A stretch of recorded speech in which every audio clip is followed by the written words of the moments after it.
How's everyone doing tonight?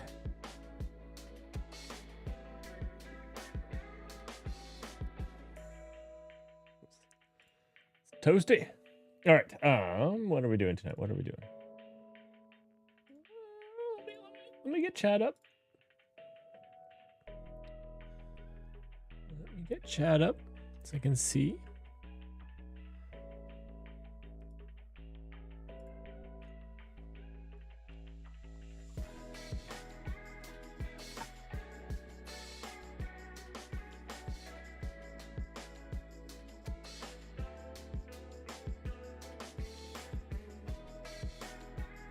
Scott B, welcome. Welcome. Oh, you know what? Do I have a picture of that? Let me get that on Discord. You would be proud of me. I don't know what to call it, but the grid that you put on a light to make it so that the light doesn't spill out into the camera and stuff. I made a better one of those for this light up here.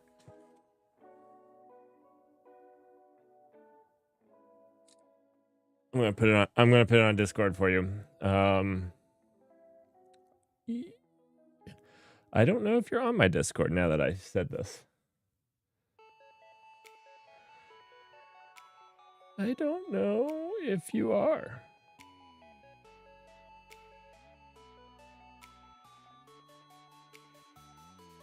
I'm gonna see. You are. So I'm gonna post it there.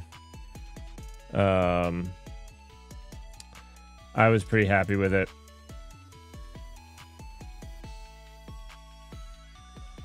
So what I used, it's called a top hat. Okay. So what I used for this was we got a bunch of boxes from a local liquor store because we didn't buy the liquor. We just got the boxes because they'd give them to us. And they had these inserts in them. And so I modified those cardboard inserts slightly to be my top hat. And it's doing really well. Like almost no light spill out of it. It's fantastic. And on the corners, I used gaff tape to like seal the corners. So, anyways, I was happy with it. Thought you might be more proud of me than what I'm going to do tonight. All right, I got a new keyboard. And I'm gonna try to use it today. a little. And we're going to work on some CSS while I try the new keyboard. So, I don't know if this keyboard was a mistake. It might be a mistake. I might not have been meant for this.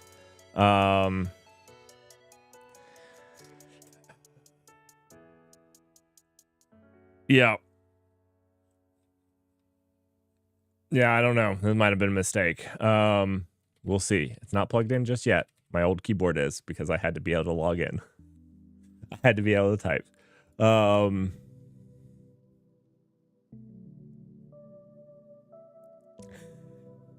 You know what? If somebody needs something gaff taped, I'm fairly good at it at this point. I actually like it a lot. It's like second to...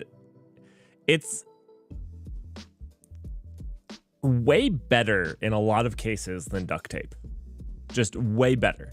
Now, that being said, it does not have the staying power of duct tape. If you really want something with the staying power, it's just... But do you know what? I even fixed something. I say fixed. I partially handy... But do you know what I did for my shovel? I actually... I know that this is like super stereotypical, somebody from Kentucky. But I actually put gaff tape on it because it made it grippy. And it was fantastic. I loved it. It wasn't even like I was trying to fix a broken handle. I wrapped it with a little bit of gaff tape, and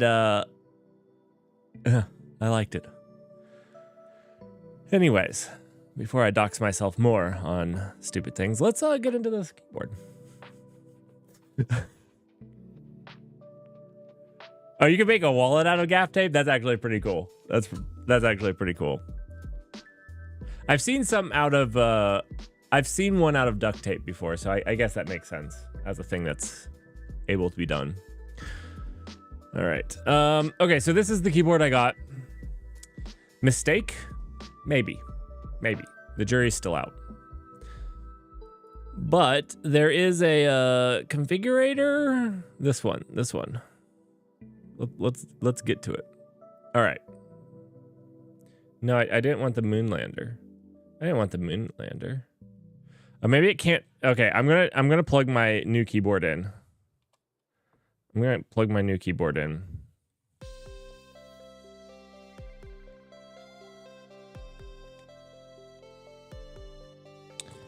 There we go. Look at this old keyboard. Just gone. Maybe if somebody wants it, I'll do a giveaway. It's weird because like I would be giving it to just whoever wants it. I might see. I need it for right now. Just when this goes horribly poorly. This is not what I wanted. I want not the Moonlander. How do we do not the Moonlander? Voyager. Here we go. Okay. Now, the first thing that we need to do is make a layer that is going to be Colmac. We might make the main layer Colmac.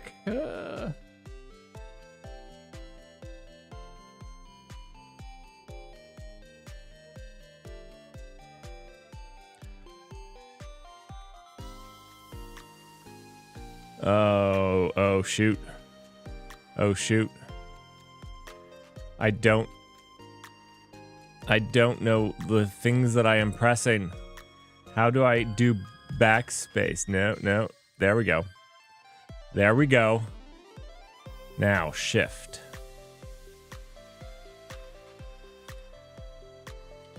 Okay, so shift is right here. I got it.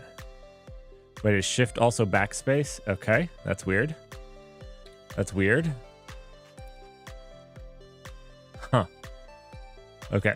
I'm gonna have to get my mind around that these keys have modifiers.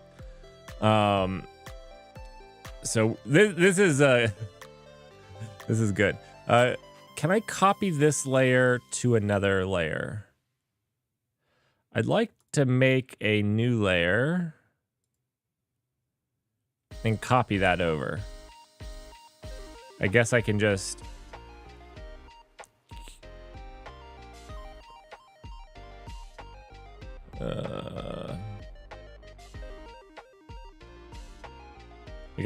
do this, I guess.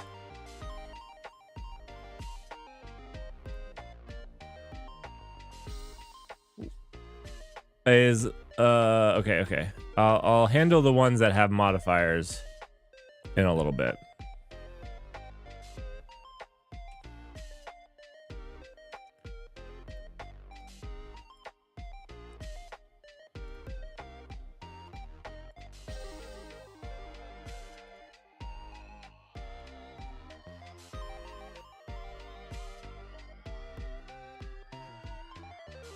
Oh, that had a modifier. We'll fix it.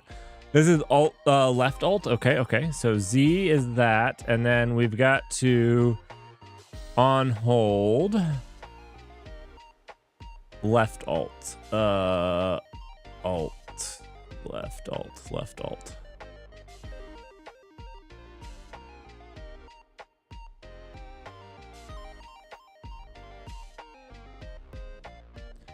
Oh. Space Cadet alt seems interesting. Yeah, we were not going to do that. We're just going to leave it as left alt. For now. All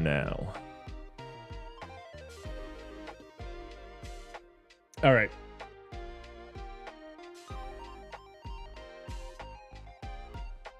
All right, so who has a split keyboard, programmable split keyboard out there?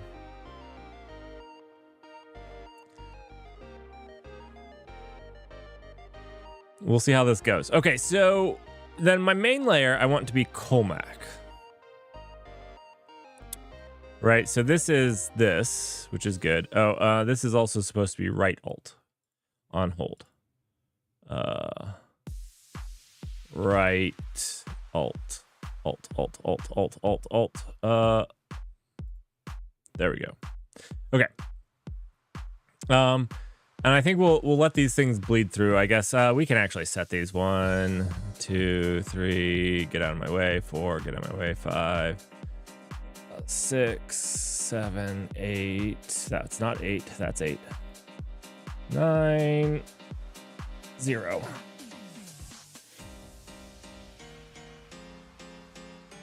All right. Now, the thing that we really need to do is figure out going through the layers. I think that's like the big thing that I'm going to have to get. Well, I'm going to have to get my head around Colmac. But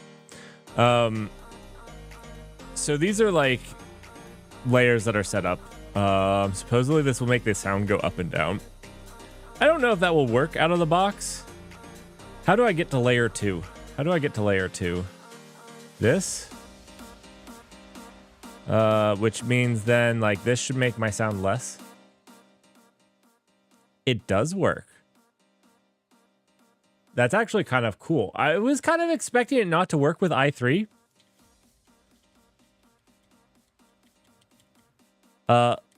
Sound up is not working.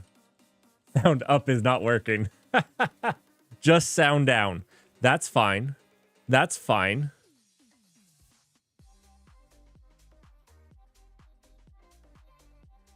What about mute? Okay, so my keybind for sound down is working. We can switch over and edit this, right? Okay, we'll see if Vim works in this. Okay, let's see. You know, the V is weird. That's down further. Okay. How do I go back? That? Okay. Oh boy. Oh boy. I really wanted a space. There we go. I got a space. I'm not sure I'm positioning these correctly. This feels way weirder to type on. So like I type on a Moonlander and this is just QWERTY. I type on a Moonlander on QWERTY and this feels different even yet.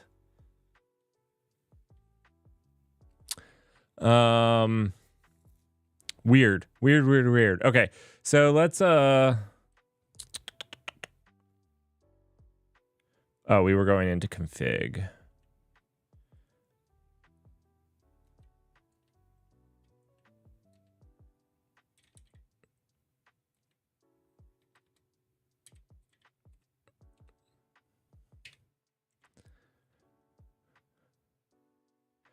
What's tab? Oh no, what's tab?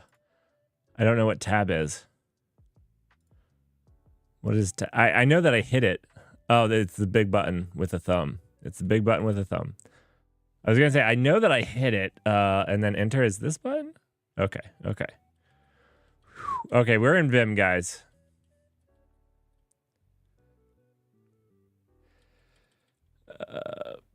Yeah, i3 is like half the desktop environment.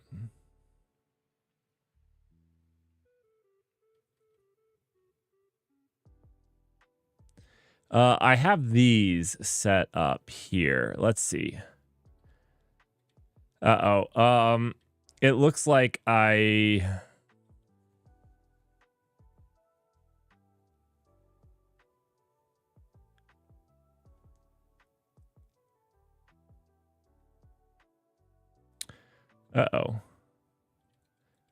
Why is audio next and previous changing the sound? I mean, I see the bug right here. Raise volume. We did lower volume. We just didn't do raise volume. These are dumb. These are dumb. I don't know what escape is. What is escape? What's exit? Okay.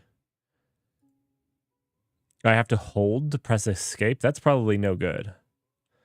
Maybe that's fine. I press escape a lot. Okay, so let's see. We just need to do the same thing here. So delete all that. No. No. Oh no. Oh no. No. Oh, and I can't hold delete because that means something else. Oh, interesting.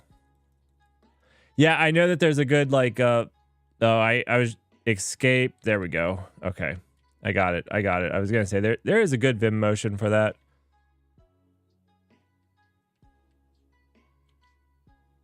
What is space?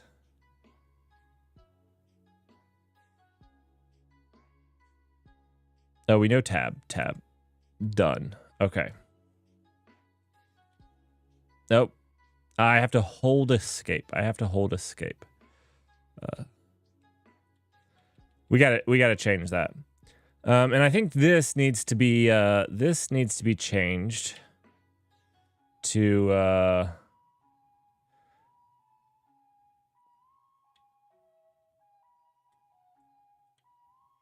this, right?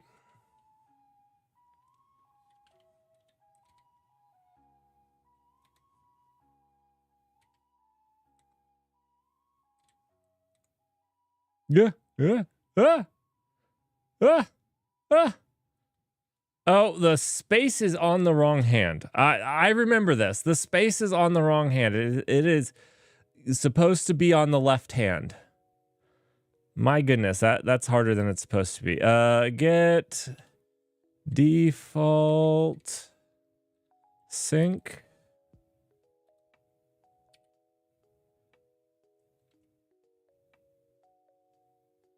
Nope. Wrong key combo. There we go. Now space with this hand. There we go. Okay. Let's just save this. If I knew how. Nope. I'm just pressing buttons now.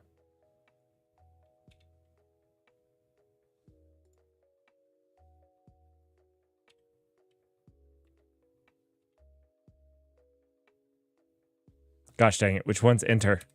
No, not that one. Not that one. There we go. Nailed it. Okay, so this is going only painfully rough so far. Only slightly painfully rough. Let's reload this. I can't reload my i3 config and turn the volume back up because that requires,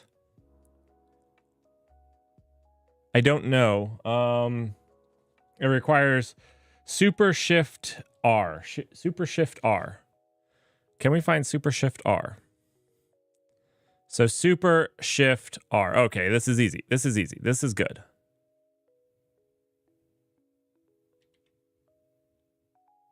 Now we should be able to volume up, right?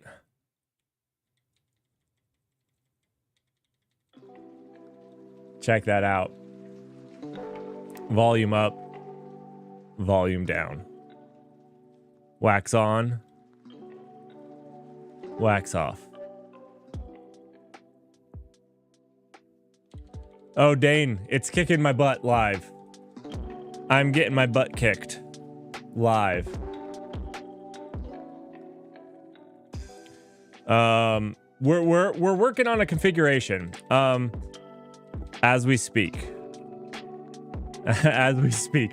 So one thing that is killing me is my thumb always does space. My thumb always does space. So we got to fix this. I feel like this should be space.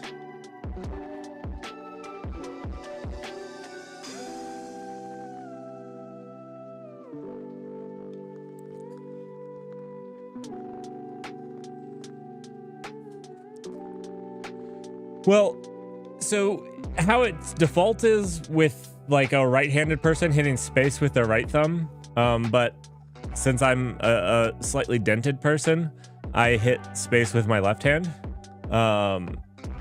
and so I kept hitting return, and then I would always be like, oh crap, it's the other key, and just switch to this one.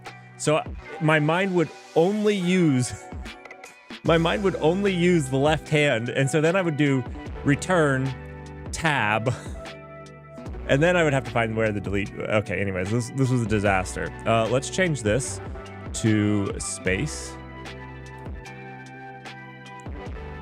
Okay, and this can be return. That's better. Now, if that's enter, this will be backspace, and this will be tab. So space and tab, all white space on the same one, and return and backspace. I don't know. Do I put backspace over here with space, or do I leave it like this? I'm going to leave it like this for right now, and we'll see how bad this works out.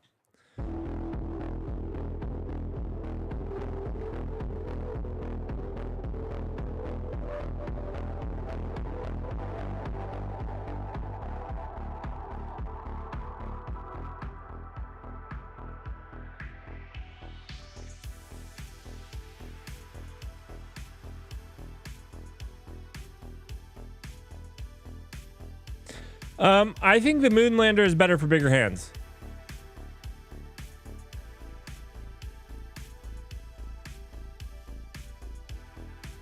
I think the Moonlander is better for bigger hands. I don't know. I have to get used to this. This is definitely different at this point. Like, it feels different at this point. The keyboard, I thought that I was going to have an easier adjustment to it.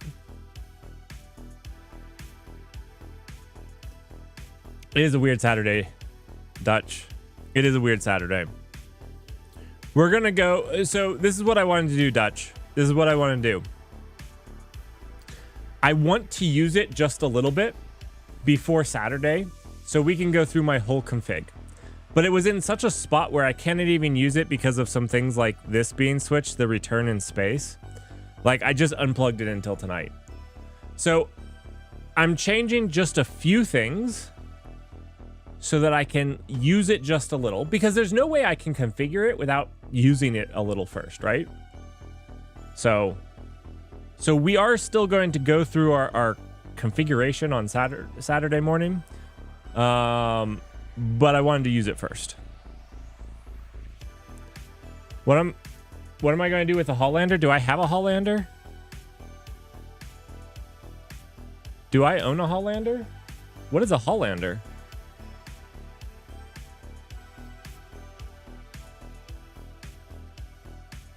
I don't know what space is. Gosh dang it. Space is right thumb. Okay, Hollander keyboard. I am the Hollander. I don't have one of these. I have one of these. The cats that like to...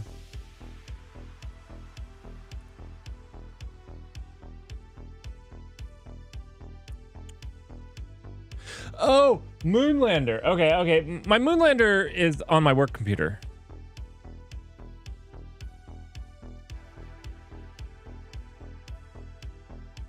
I was thinking about like switching the keyboard every single night. But I also wanted to, I'm excited about this. And the reason I decided to get this instead of like just switching the keyboards back and forth between the computers was because I think that I'll be able to take this one on work trips with me. So I actually have a keyboard because it's nice and thin. Like, check this out. It's very thin. So like, I wanted to give that a try. Also with the Moonlander, I have never been forced to use the macros. It has enough keys and everything. But what I want to do is once I learn this one and set this one up, I want to start using those with that as well. So.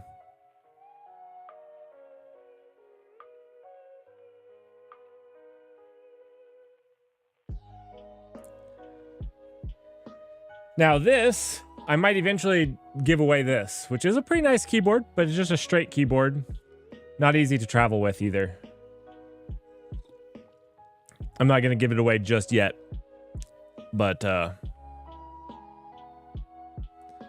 definite possibility. All right.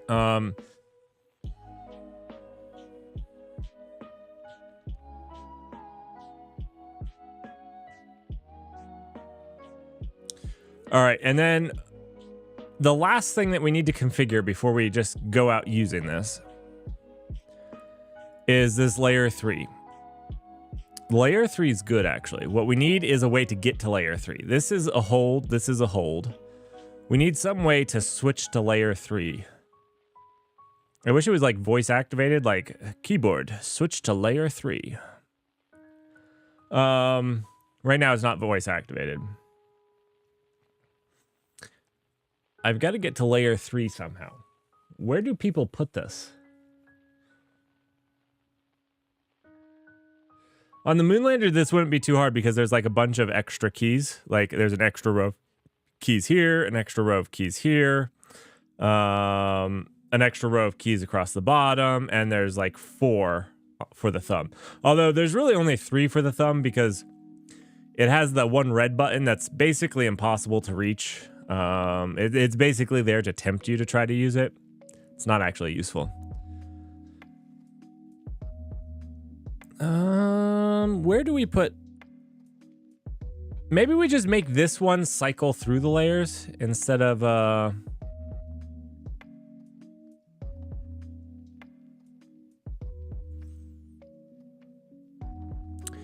Well, I don't want hold because what I want is I want this to be Cordy and I want this to be Colmac, right? So I just want to toggle between them. I don't want to hold to type in Cordy. Maybe that's what I do. I have to hold to type in. That seems weird.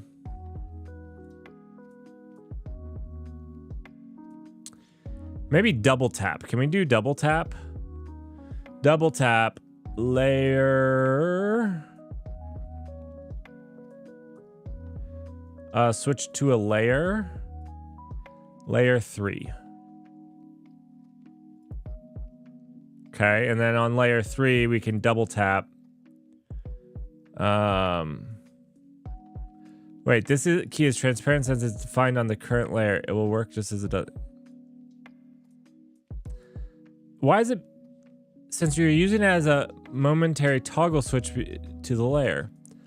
I can't change this one? It has to be space? It's a momentary toggle to layer 1. I don't like the momentary toggles. That's dumb.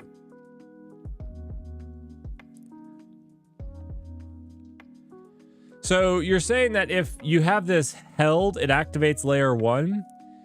You can't use that key in any other layer? I think that's pretty stupid. That almost destroys the hold option, right? So let's get rid of that. Double tap, it activates layer 3. And then here we can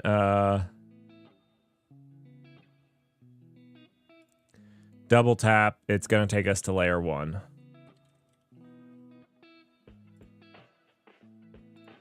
All right, so double tapping that will take us between Cordy and oh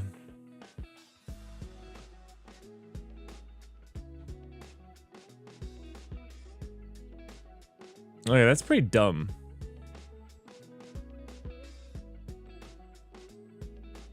Oh, that's actually a good point. Double tap is a terrible one for space, right? That's a good catch. That was a good catch. Let's clear that.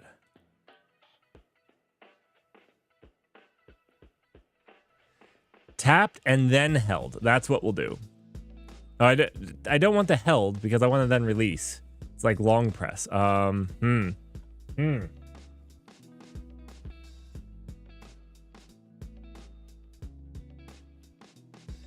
It's going to be a combo. That's what we're going to do. We're going to make it a combo.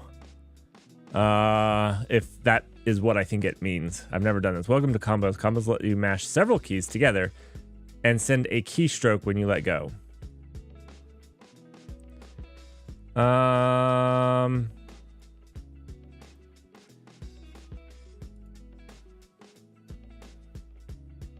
Layer 3.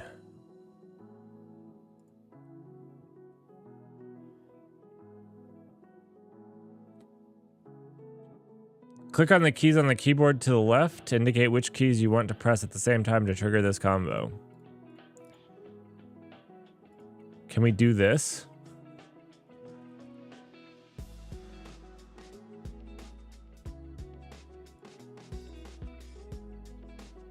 Okay. Just press all the home rows to switch to the Colmac and vice versa.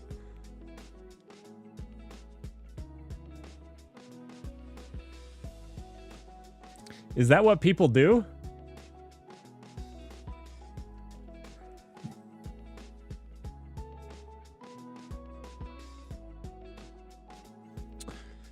Holding A sends me to layer 3 and then I can tap? What does that mean?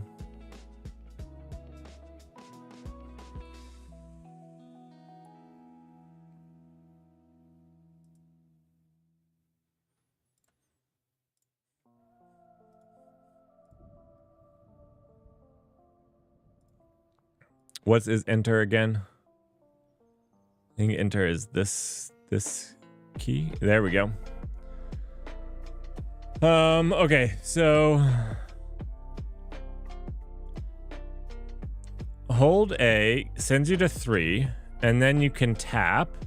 Right, and it will come back to A. I get that. I'm trying to get to QWERTY.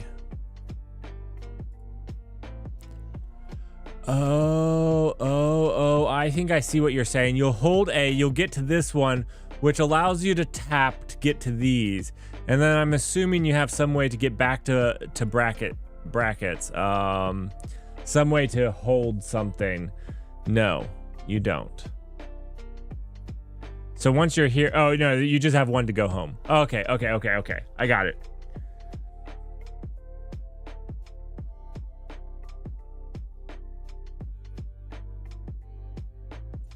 Well, I was trying not to get into this today. I just wanted to try it out a little. I was gonna save the major configuration for Saturday. I was just like, honestly, the big thing here is this right here was killing me.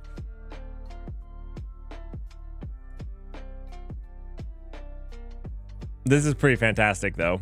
That's gonna send me to layer 3. Okay.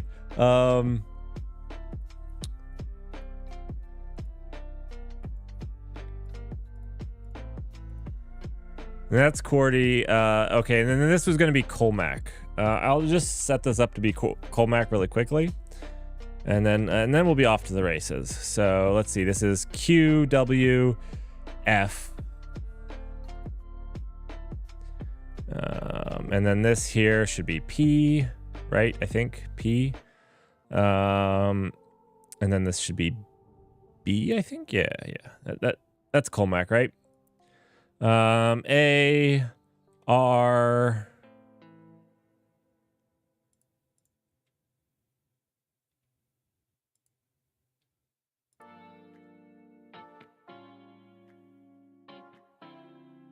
You broke your P button. How did you do that?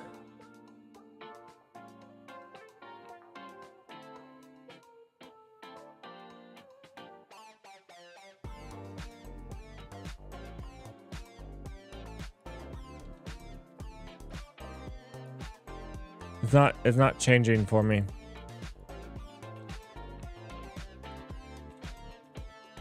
I'm typing stuff. I broke it.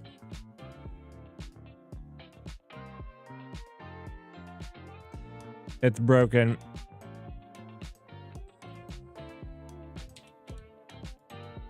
Oh no. I didn't even save. I didn't save.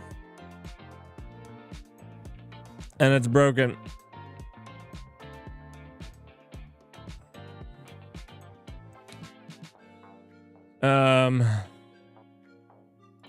It's done busted. Look at that. There's nothing. I can't change it. Just reload. Okay, here we go. Here we go. Ooh. Okay, okay, cool. Nice recovery. Okay, this should be R. I still can't change this. Oh, you know what? It's not broken. It's not broken. It's part of the combo. You can't change them once they're part of a combo. Oh, that's gross.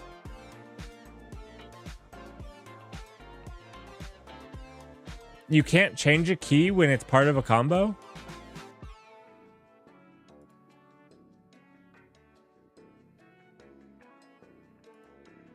At least I'm guessing. Let's see if I can change it now. Okay, so R. Well, that's not R, but it's okay. Well,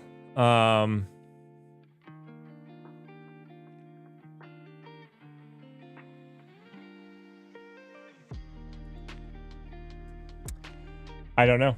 I don't know what to say about that. I don't know what to say about that.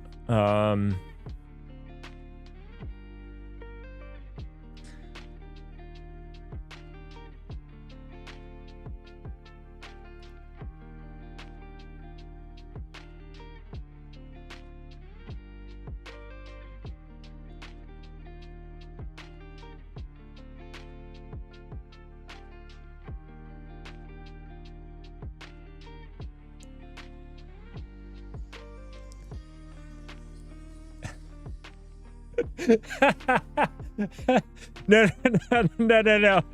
So,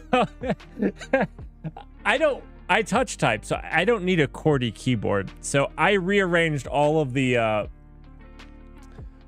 keys to be Colmac. So I'm just looking at the keyboard.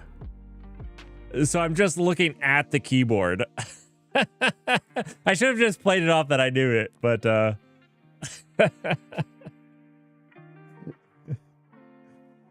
no, I was just looking. That's why I'm looking down. I'm just staring at. The worst part though is like, as I was looking at it, it's like screwing with my brain. So like it's making it hard for me to touch type because it's like my brain thinks obviously when I see an M that key is an M, but it's not an M. So I'm fine as long as I don't look at it. But as soon as I look at it for reference, I'm now trying to hit a Y and I'm like, I don't, or a J here. But see, like I can't think of where a Y is. I mean a J. I obviously know where it is, but it's screwing with me a little here.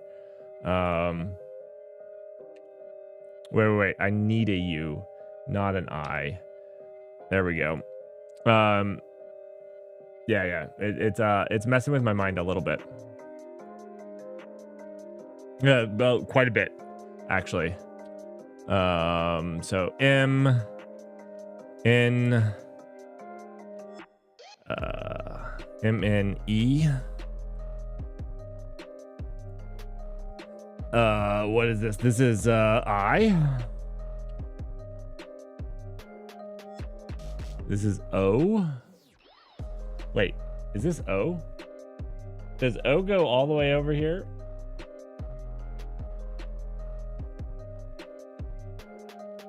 I've done something wrong. O doesn't go here, does it?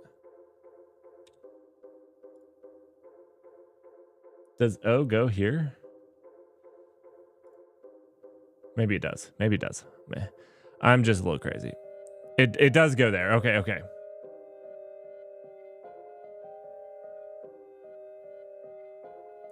Oh, wait. P doesn't go here, does it? Wait, where does P go?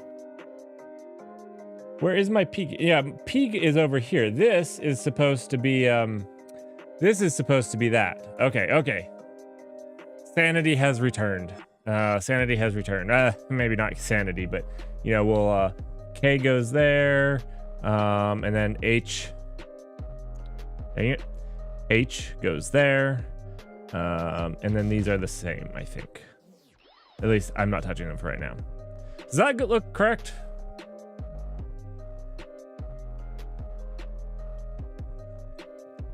I think the ones that change hands are the ones that are going to screw me up the most. I think the ones that change hands are the ones that are going to screw me up the most. Okay. Now we have hold this one for 2. And then we need to put this, I'm going to just put this back as hold. Held to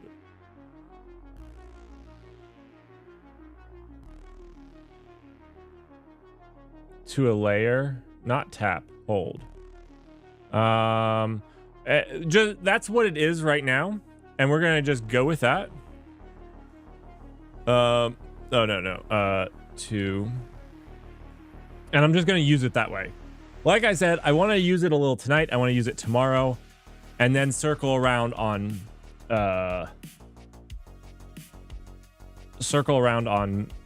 Saturday and re-go through it.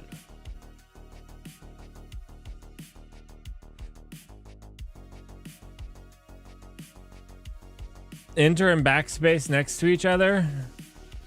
Is enter and backspace more scary than, like, backspace has to be next to either enter or space? Which one should it be? I don't know.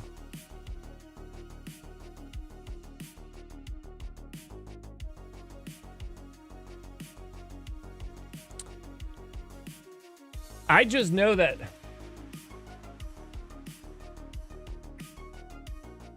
I don't know. I don't know. All I know is I don't know.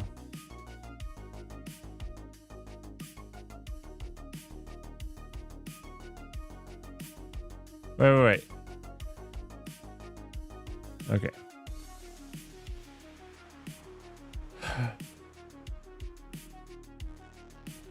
One of them is going to mess us up. I agree. I actually really am solidly wishing for a third button on the thumbs, and I haven't even used it. Actually, I just need one of the thumbs to have a third button.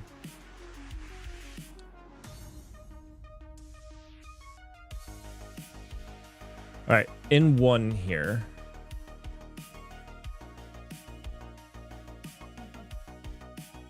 In 2. In 2. We're going to make this switch to layer 3. We're going to make this switch to layer 3.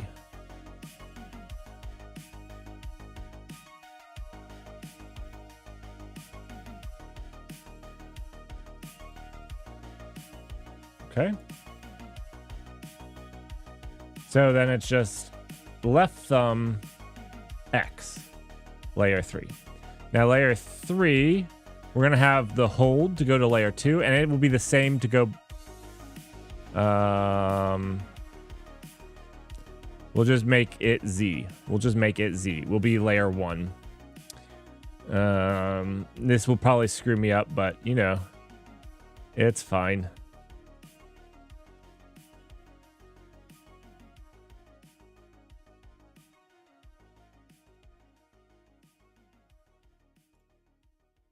Okay, let's compile this.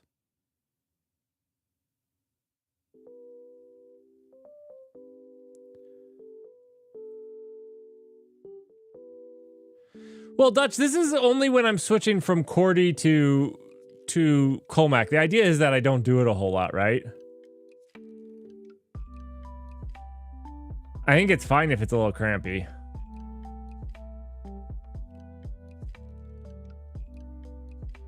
In theory, once I get Colmac, I will just delete this. or I might leave it just in case one of my kids want to use it. But yeah. Okay. Save to my keyboard. Do I just click this? Is this how I get it there?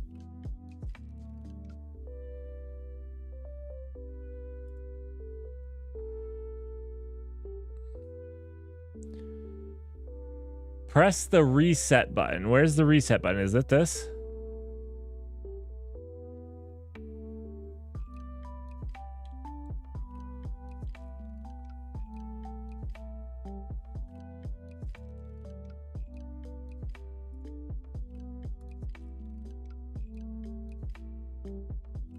It's not blinking.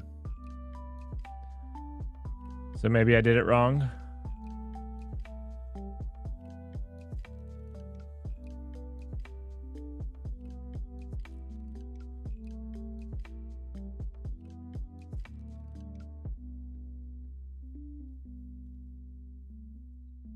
What is this?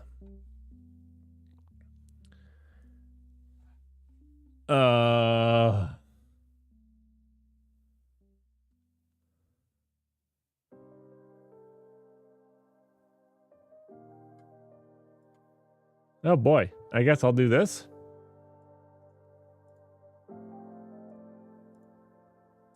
I guess I'll copy this first. How do I paste? There we go. Enter's left thumb, right? My keyboard's not working now. They told me to do this once they made my keyboard not work.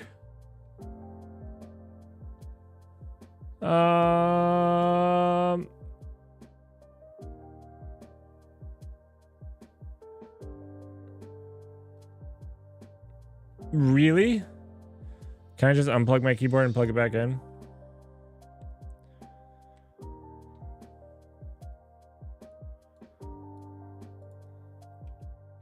There we go. There we go.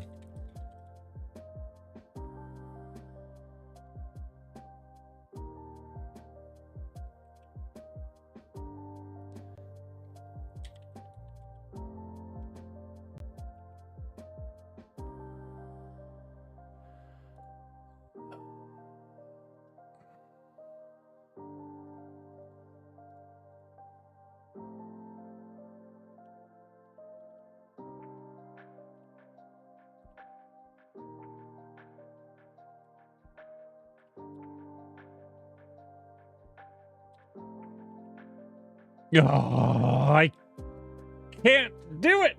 I can't do it. One second, I gotta plug in the other one. The space is on the wrong side. The space is on the wrong side. I cannot do that. Okay, one second. I can do it. I can do it. No, no, no.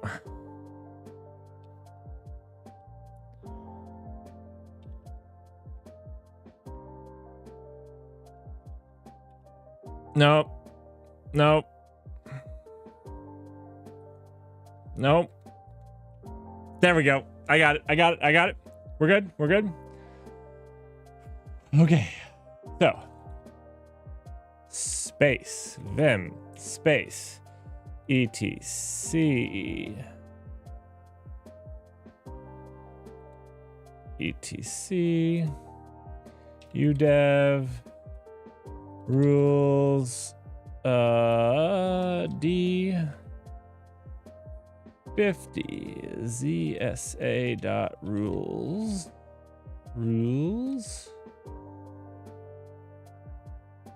enter. Okay.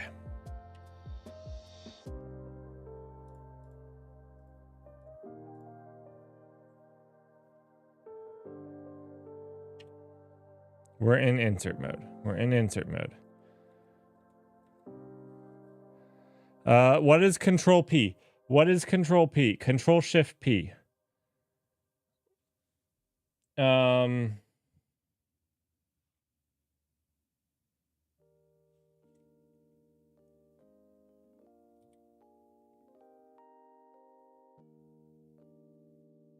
don't know why I did that. I'm just pressing buttons at this point. That is obviously not Control Shift. I thought it might be. I thought it might be. And I can't see my editor now. I cannot see my editor now. Here we go. Here we go. Hopefully this does not have the default, does it?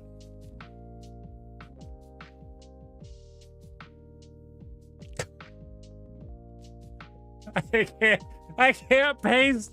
I've been broken as a developer. I can't copy and paste. How am I supposed to? This is QWERTY. Oh, okay, okay. But this isn't how they had it set up, though. This is not the default setup. I need control. I can't see mine. All right, maybe I can do back to my layout. Okay, okay, here we go. Where's control? Oh, okay, okay. That's a little weird. That's a little weird. I was never going to get there. Absolutely never going to get there. I'm still not there, obviously.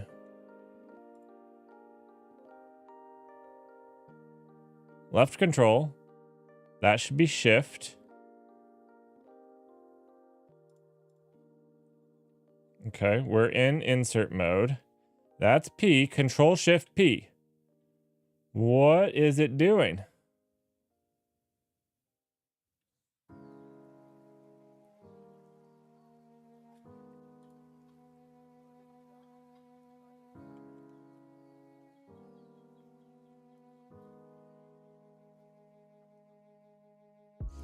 I don't. You know what? I was thinking of the Vim motions of the my brain's fried. There we go. Right, because V is to paste, not P. It's fine. I was thinking of Vim. I was thinking of Vim.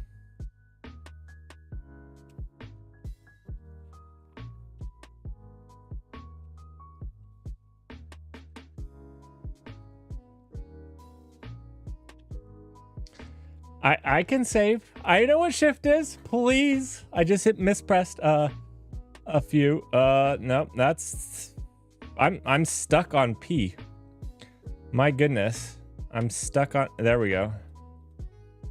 There we go. Nope, that's not return. There we go. Return. Okay, okay. Okay, we've done this. Save to my keyboard. Press the reset button, which is this little button up here, but I'm not sure I'm actually pressing it. Oh, there, I got it, I got it. Little thing on my, connect to this. You know, I was supposed to add a thing to my user group that I never added. So I don't think this will work.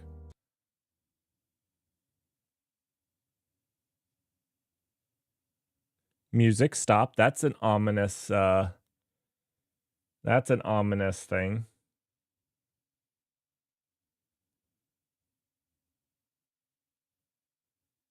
Why did my music didn't stop? My music is still going. It's just not going to the output anymore. Okay.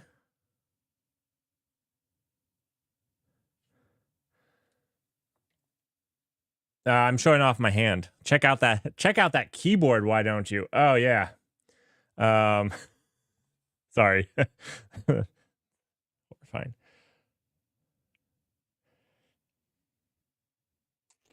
Let me do this a little bit better. I'm going to do this a little bit better. Unplug that, plug it back in. I actually had some tangled cords. All right, so let's do this. Here we go. This is the new keyboard. And this time I'll show more keyboard than I do hand, hopefully. I know. I could be a hand model, but it's not the profession I went into. The cushy life of a hand model. Doing ads for rings and watches.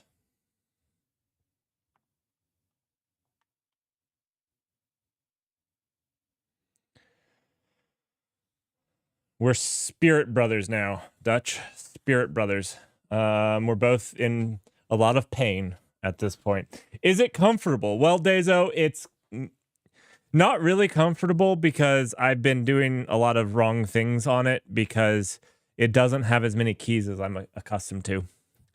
So I've been hitting random keys. And I haven't even switched to Colmac. This is just QWERTY. It's just like, where is control? Where is shift?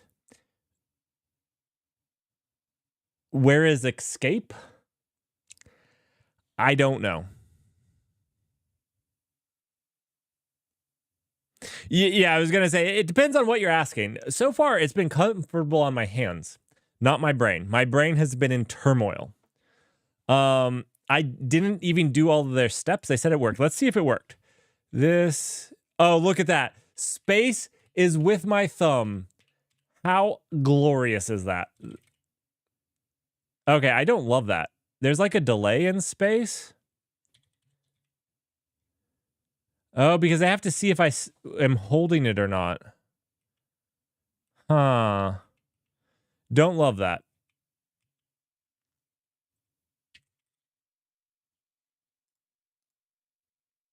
And then if I delay while pressing space,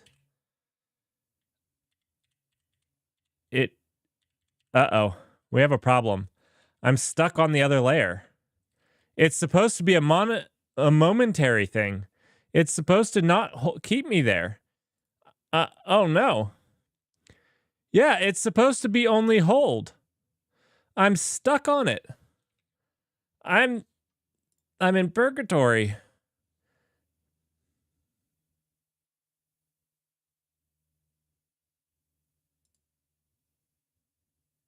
Yeah, there's no way of getting out of this layer. There's no way, because I'm not supposed to be able to get to it. Oh my gosh.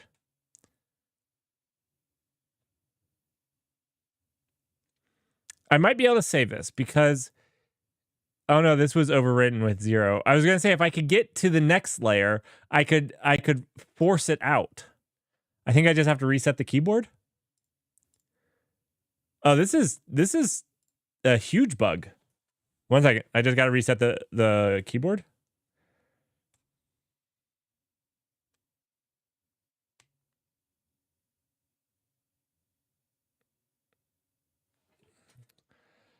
Okay. I mean, I'm completely up with I probably did something wrong. I probably did something wrong for sure. But so yeah, I should be able to do like hold it, press some buttons, let go, and it should go back. But mine's not going back. One second. Maybe I screwed this up. When held, activates layer 2. When held, activates layer 1. I thought it was supposed to go back, but it's just staying in layer 2. It's just staying in layer 2. When I... Did I screw this up? I feel like this is supposed to say momentary.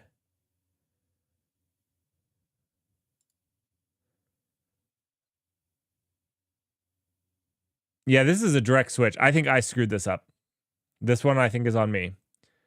Change. Momentary. Oh, I can't. One second, I got to unplug my keyboard. I didn't think I changed what they did.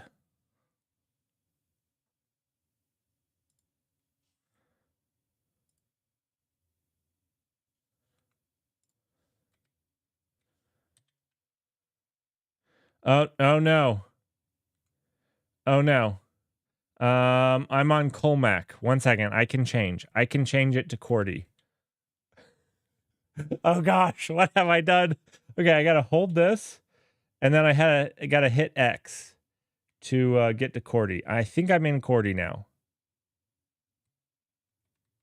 Yeah. This I can type. Okay, I'm in QWERTY now. I'm in QWERTY.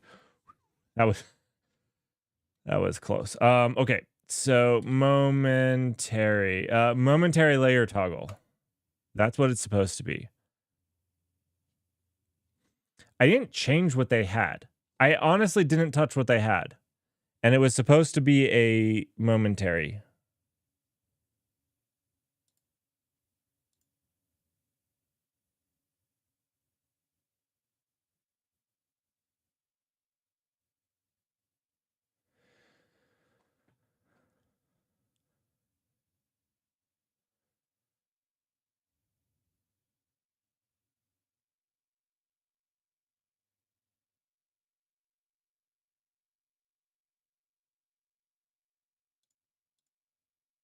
It cleared space. It needs to have space.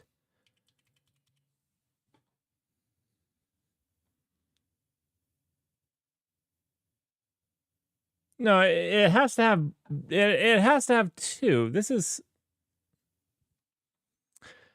okay. Wait, did I do the wrong one? All right. So when held, or is it some? One second. Let's is it that I'm supposed to do tapped and do momentary? Oh, it's freaking back to court. How did it get back? How are we back? Okay.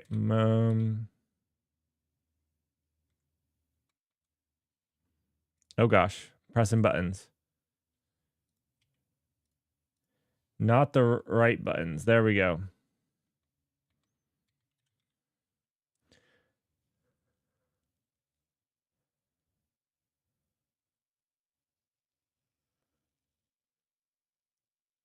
TO is a direct switch to a layer. That's not what I want. Toggle layer. Switch to a given layer. Tap this key again to return to the current layer. Not what I want.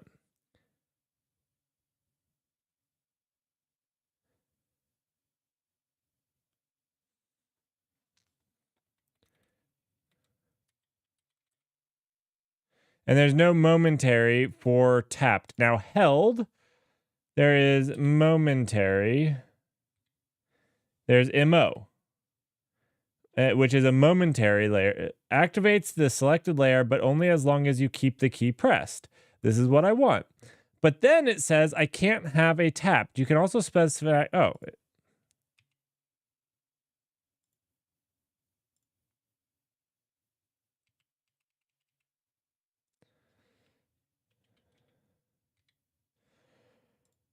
space isn't working on this layer.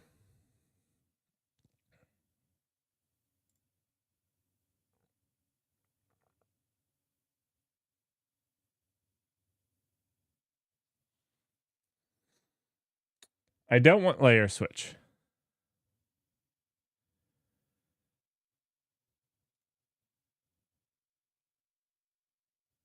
See, when held, activate. I don't know. This was not working for me. So layer 2 does the layer switch. So if I want to go to layer 3 and actually switch layers, I hold layer 2 and then switch. That's the idea, at least. Now, why my audio broke? Why we have no music? I don't know. We have music now. It's fine. Okay.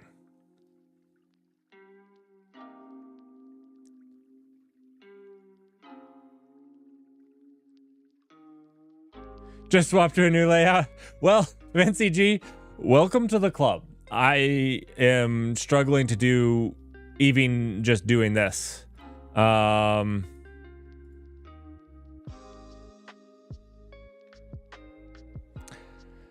So my thought is that I would do a little bit of this tonight and just get it to an easy working spot. And then I was going to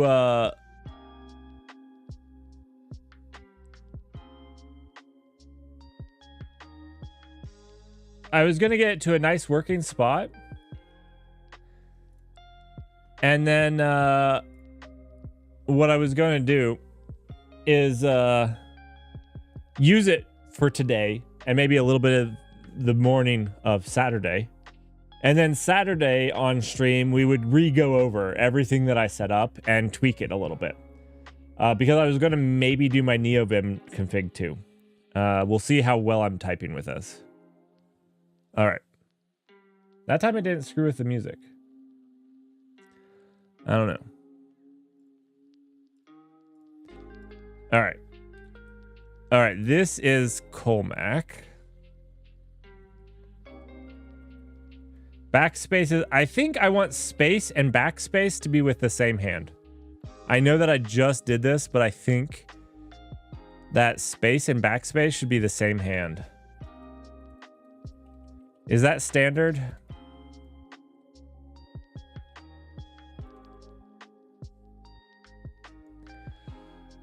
This is Colmac, yeah. What's the website where you can practice typing on Colmac? You had it, Dutch. I can do a quick run through. See how fast I can go. Are you guys ready to see super slow speeds? For that person out there that needs me to prove that I'm a slow typer. For that person out there.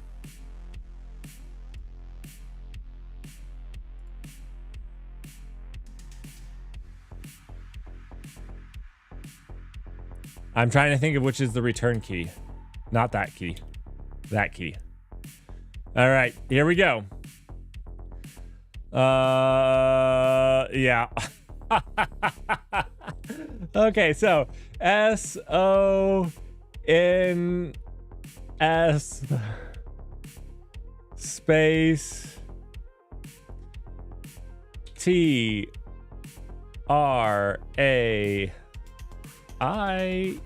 in space S, not S.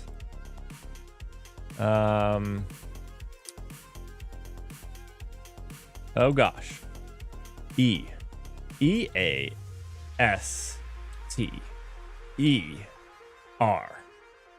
That one. NOI. No, not I. SE. Okay.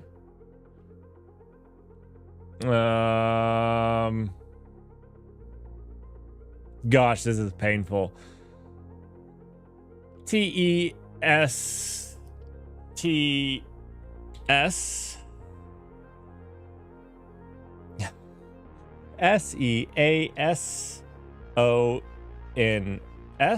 Not S. Not S. That is an S, but on a different keyboard. Backspace. I want backspace to be the left thumb too.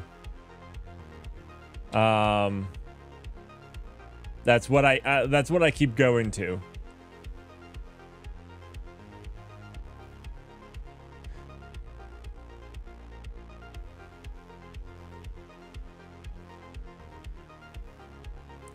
I'm at 4 words per minute. I'm at 4 words per minute, roughly. That's actually the first time I ever typed with it, though. So I think that's probably terrible. 1 second. We've got to fix this. Last fix thing. We're going to switch these two.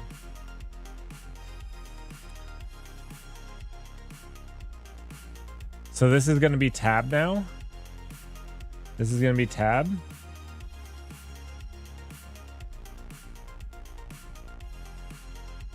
And this is going to be backspace. That's going to be better. I like 100% guarantee. You know, my right thumb is just super lazy.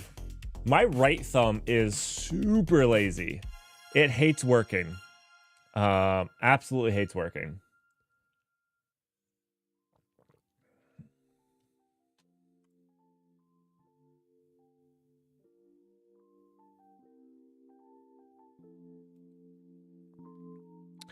If I don't make mistakes, yes. You are not incorrect in that statement.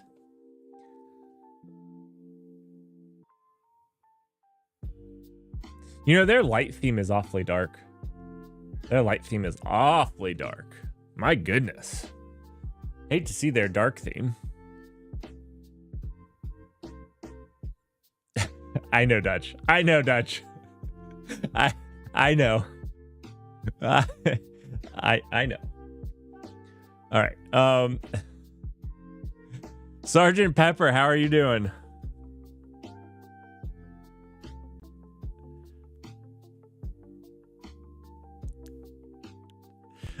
Dutch, stop it. Stop it, Dutch.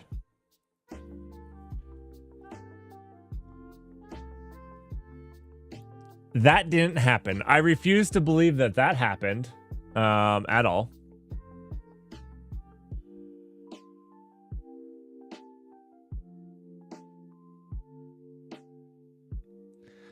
Ooh, Sergeant Pepper, nice.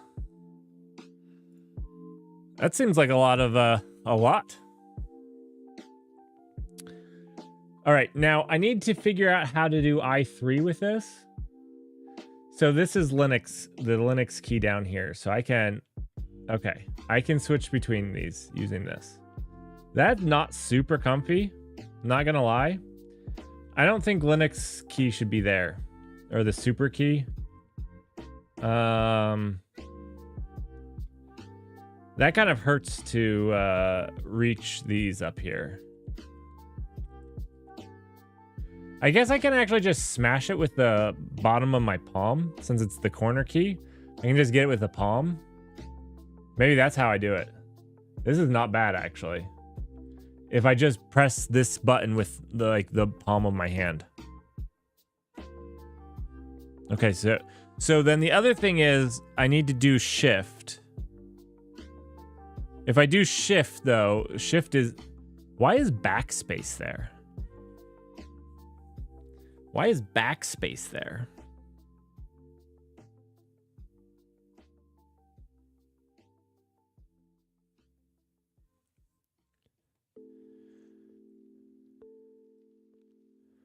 A 2 terabyte file? Is it a single file?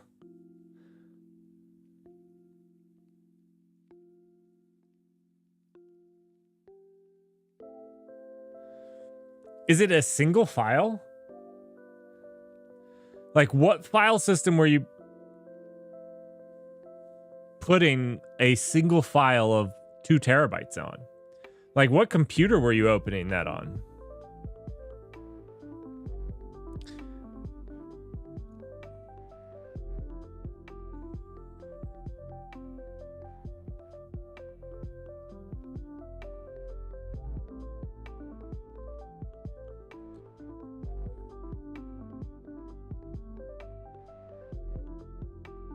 Oh, okay.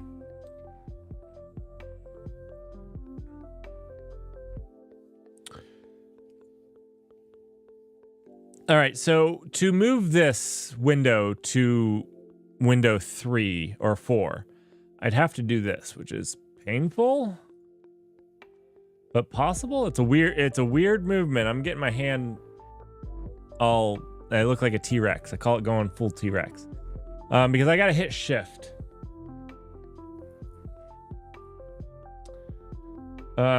And I can't palm both of those. So I can palm this. I almost need a shift over with my thumb. That's left control.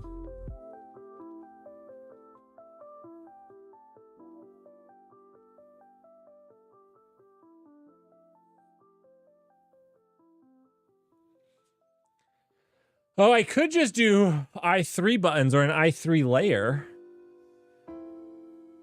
That's an interesting idea.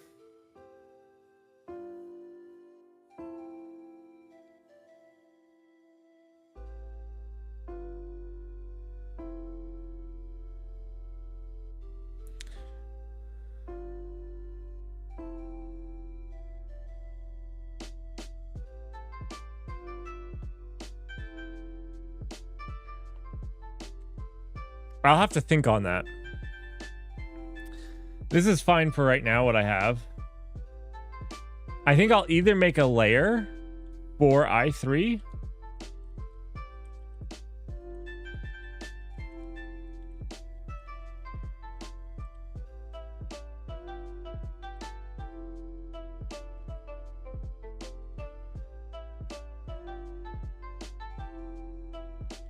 I'm either going to make a layer for I3.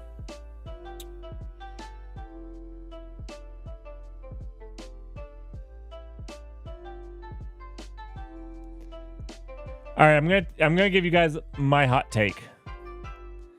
Don't put your legacy in in Kubernetes.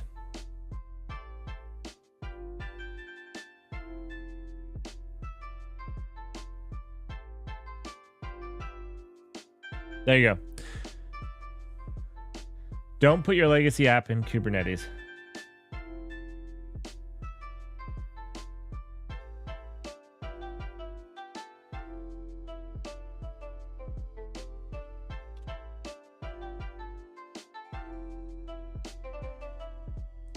Yeah, you should actually. So I actually hate. One of the decisions that Kubernetes made was they run pods. Oh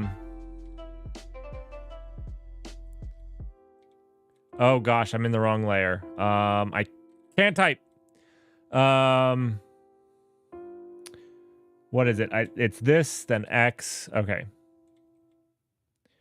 And now I can go here. I can click. I'll just click. All right.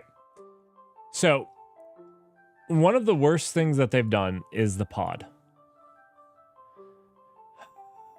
I just deleted it. Okay.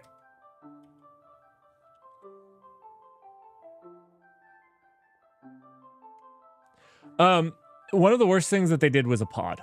And the reason I stick to this is the pod's really cool because, you know, you can run like multiple containers inside of it, which these are isolated processes. The weird thing here is you run these multiple isolated processes to share stuff in the pod. Localhost is one thing, but that's not the only thing. So not only does it break one of the concepts of isolation of the container, but it also allows you to do this weird localhost thing where you can kind of pretend that you're in a VM. You can kind of pretend the pod's in a VM. And what I hate so much about this concept is that then you have these large companies who are like, oh, we can just treat it like legacy, and we can run our legacy the exact same way. And our developers don't have to think about writing it to work in Kubernetes. But if you're going to run it in Kubernetes, you should write it to work in that environment. Like, I don't know. I think that this was a mistake. I could be wrong.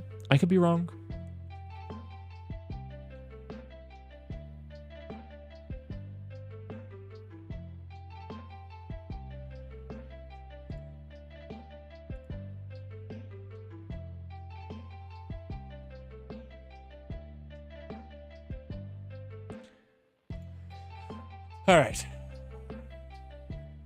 I think I just need to save this one more time.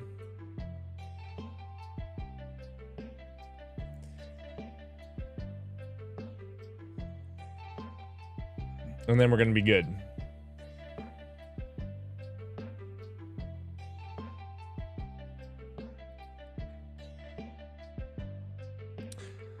I have minor elbow issues. And the split keyboard on my work computer helped a lot. And so I'm getting a split keyboard here. I decided to go with the Voyager because hopefully I can take it to work with me. So when I fly and travel, the Voyager is nice and small. So I'm excited about taking it with me. So that was kind of... I almost got the Moonlander a second time, but I decided not to.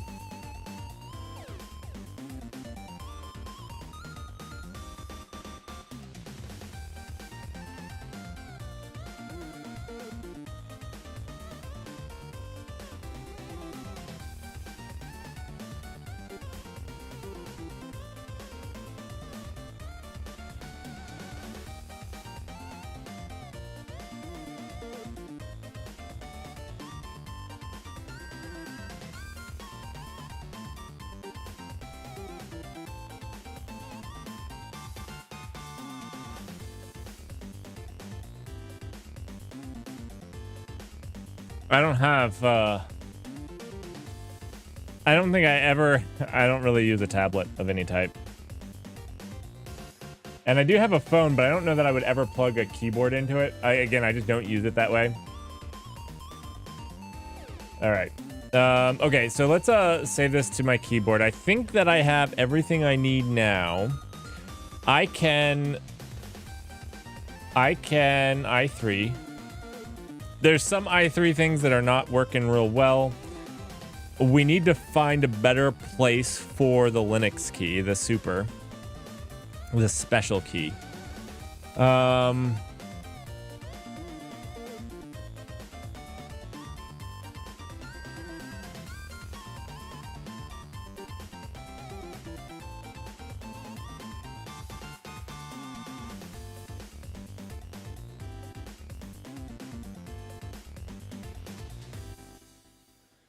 Oh, cool. You got a new keyboard?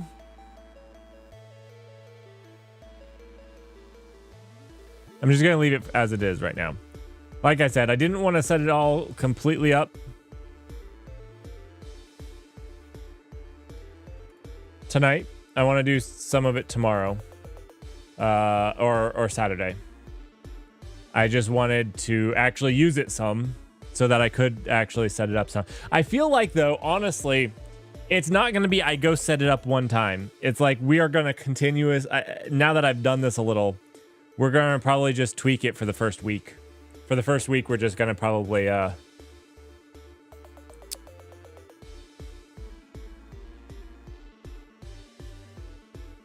What is this keyboard?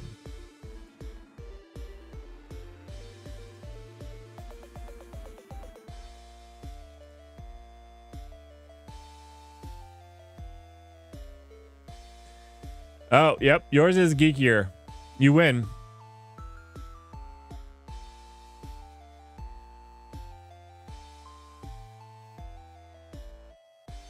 So, I actually think that I might like these thumb positions better. And having the 3 keys for the thumbs seems nice. Instead of just 2. My thumb can do some heavy lifting. Well, my left thumb can. My right thumb is lazy, piece of crap. Like, let me tell you about it. My right thumb is...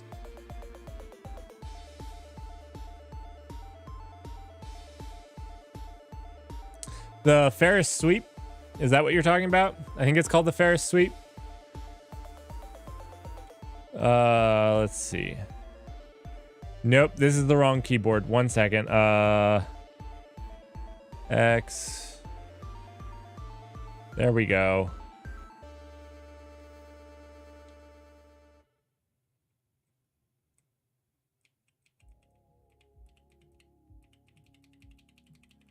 Space isn't working. Why is space not working? I need my space. Layer 3. Oh.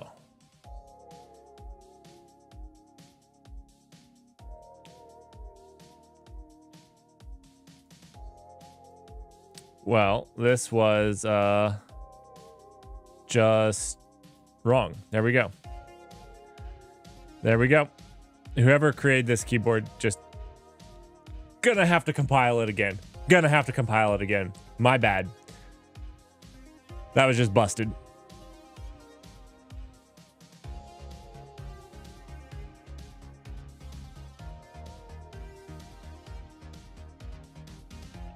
Literally every keyboard that I have used for a long period of time, the left side is like smooth from the wear, and the right side of the space bar is just not used. It's like perfect factory finish. I don't know what it is. Literally have never touched my right thumb to a space bar. I don't think once.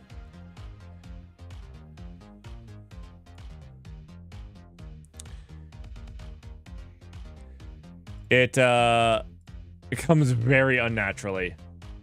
Very unnaturally.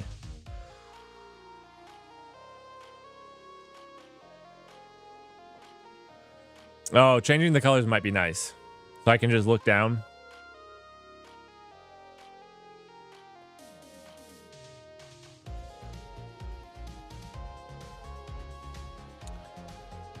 So mostly how my brain works is whatever I learned something with is the hand that is dominant with it. I very much have dominant hands with everything that I do. Generally, it comes down to what did I learn it with. All right, this.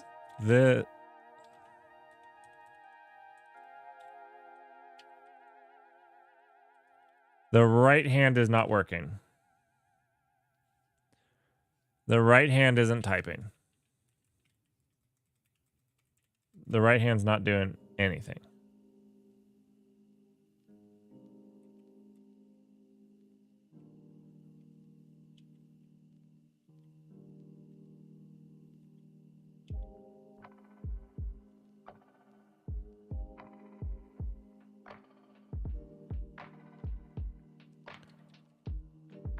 Let me reset the keyboard. Let me reset the keyboard.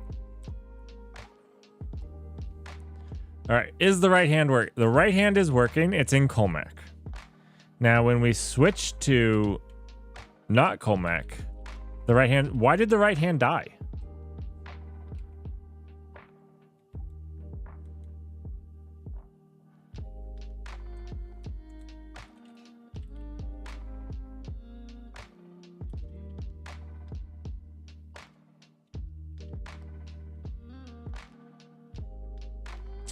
Dutch, do you feel like typing on this keyboard, there's a delay between what you type and the input? It feels maybe a little laggy.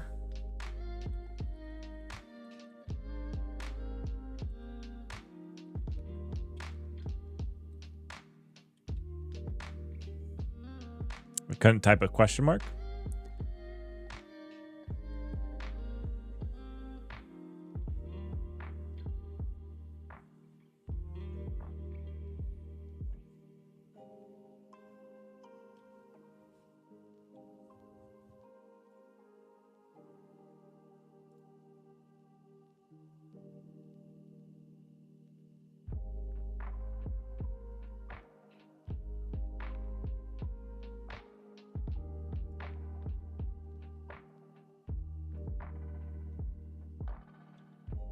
Okay. So that's Control C. That's not bad.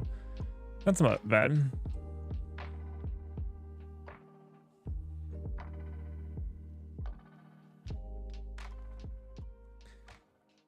See ya. Thanks. I'll need it. I was planning on doing a little bit of code tonight. Let's actually try it. I've gotten the basics, so let's hit up some CSS.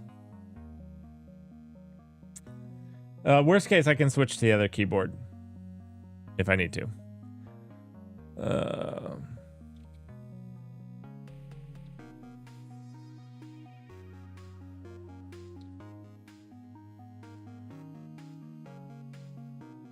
I think I like tab and return being on the same hand and space and backspace on the same hand. I think I like that.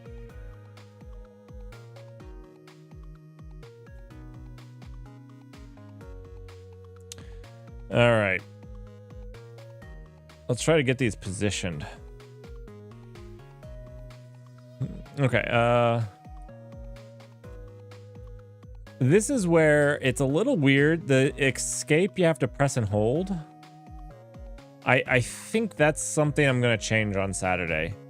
This escape being a press and hold. I think that feels not great. I'm almost thinking I don't use caps very much. I might change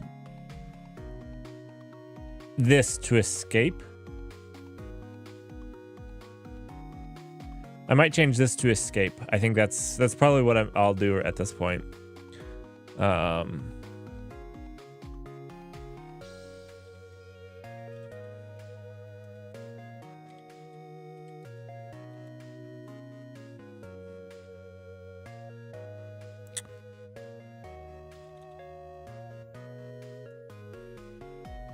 Okay.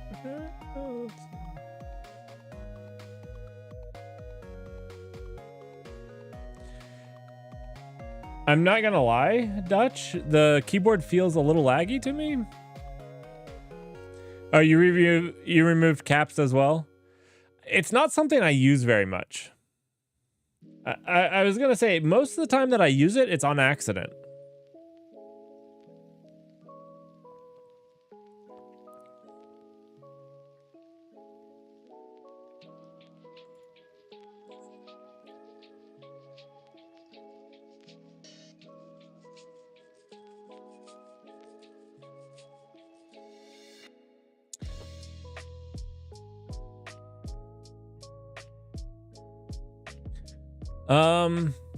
I don't need this. You know what I could do?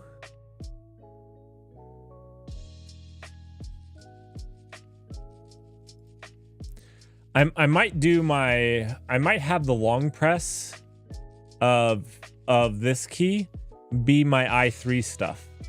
I might do that.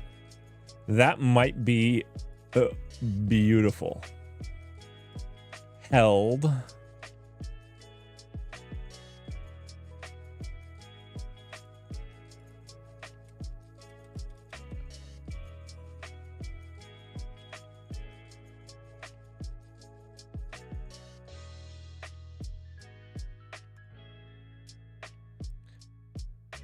I might do that. Oh, you put a tilde there? So when you hold it, you do a tilde?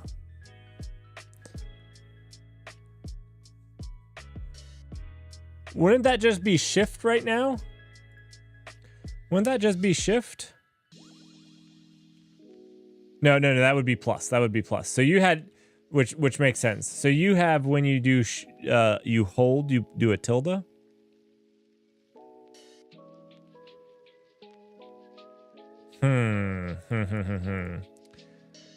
I don't know about that.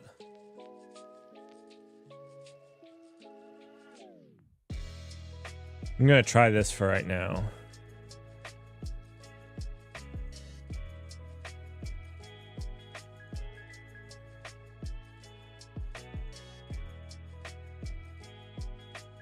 Then we're getting to code.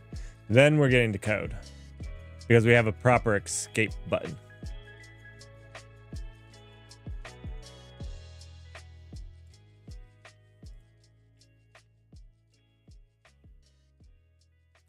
Oh, instead of caps. I see. Well, I'm thinking escape because in Vim, I press escape a lot because I usually screw something up in Vim. And escape saves me. That's how I think about it.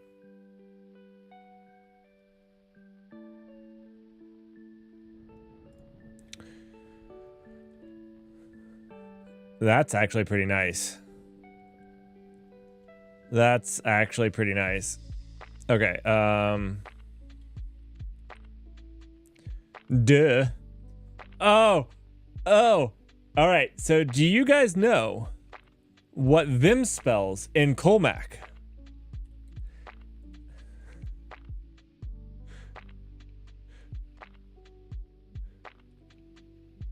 It spells duh. Duh. That's right.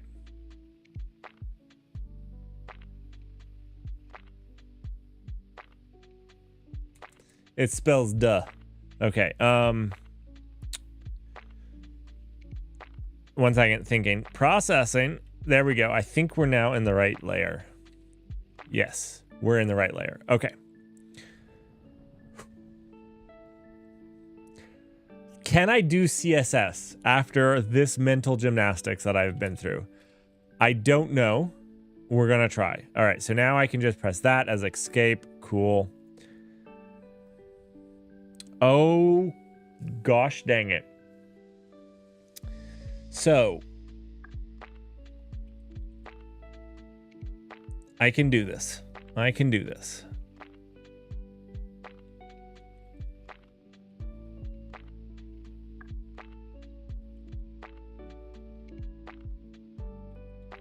Okay, I can do this. This is fine.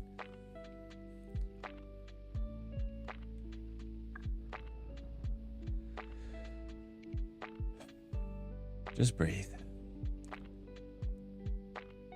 All right, let's exit out of this. So escape, quit.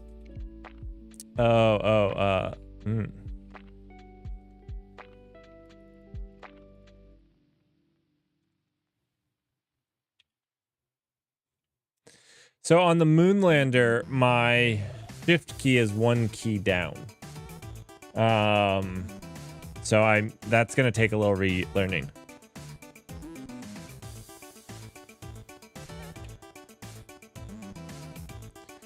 I'm probably gonna make the Moonlander more like this keyboard. Since this one is like, what I think I'll do is I'll make the main aspects of this keyboard mirrored on the Moonlander. And then the extra keys that the Moonlanders has, I'll just put like extra stuff on them. I think that's how I'll deal with this. Dutch, I'm gonna add a gaming layer too. 100%. I'm gonna have like a game layer here. Probably gonna be QWERTY. because this is almost perfect for my Age of Empires playing. This right here. You know, you have your unit group selecting.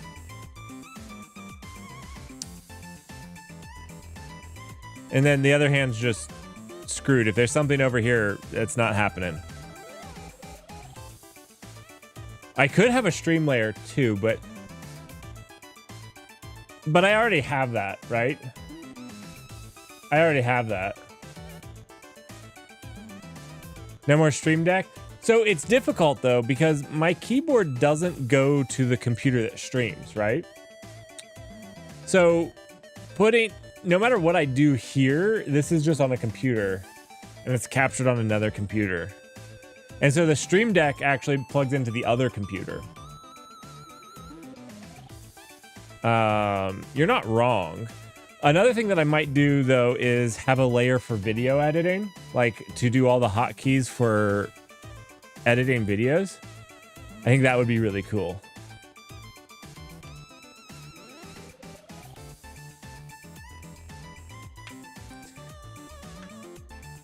Imagine coding and thinking about which key to press. I don't have to imagine. I don't have to imagine. Imagine coding live in front of an audience and thinking about what key you have to press. Get back to me once you've thought about that.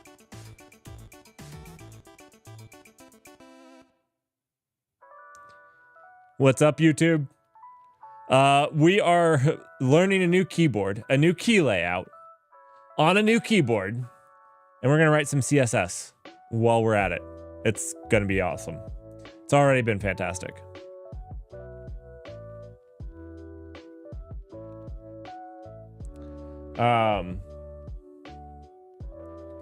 So I got the Voyager. It's this. It's pretty small, pretty slim. Hopefully it helps with my elbows. My wrists cause me some discomfort if I do like a ton. I got rid of most of that because my main amount of typing's on the work computer, which I got the Moonlander for, and that helped with the wrists a ton. So we'll see. All right, let's get into some view. Or not view. Yeah. View, absolutely. I didn't even misspeak that time.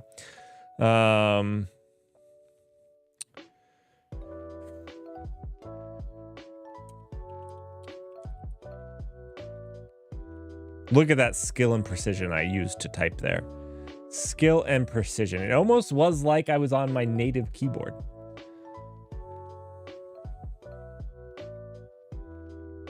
Am I using the tenting magnets? Yes.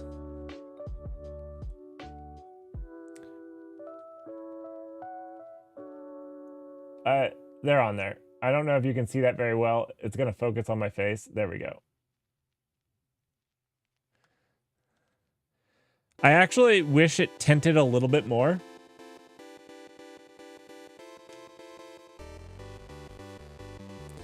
I wish it tinted a little bit more, but then it does.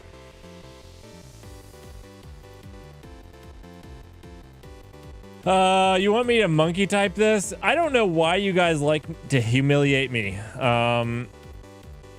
I can monkey type this. I can promise you that it's not great.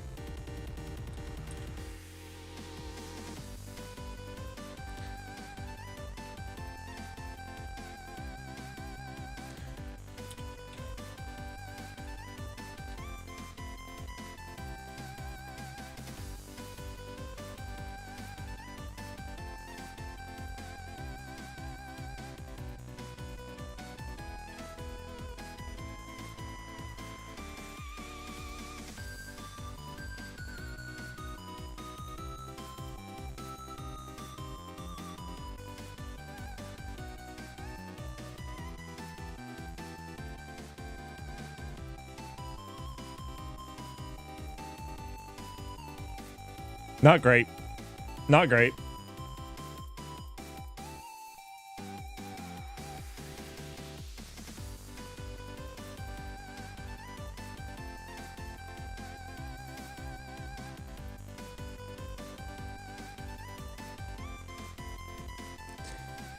So Dutch, I'm at this weird spot. I can stand now. I have a standing desk, and I've been doing it when I'm working on stuff not on stream. The weird part is two things. One, the camera when you're standing isn't at the same place, so you guys actually get like a better view of my chest than my head when standing, which is a little weird. A little weird for you guys, probably more than me. The other thing is my one main light doesn't change height. My hair gets much bluer because I get much closer to that light. So it's not perfect to stand and stream.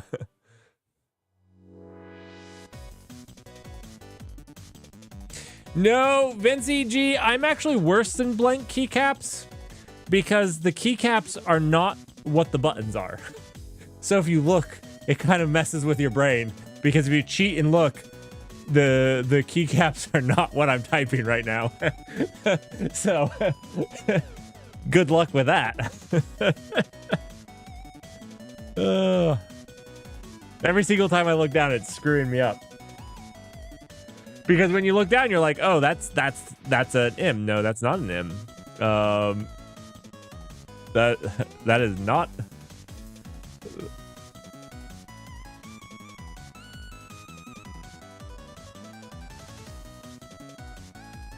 Mom. That is not what I meant to type at all. I'm used to thicker keys. I'm finding this a little bit getting used to because these are like very low profile, which I mean was part of the thing. I realize it's low profile kind of on purpose, but that's taking a little getting used to.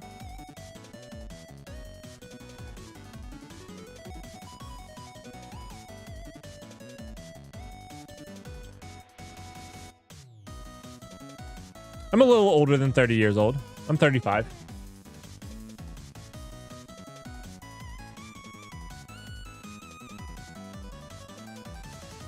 That's not what I wanted. Okay. I missed shift again. I'm stepping down.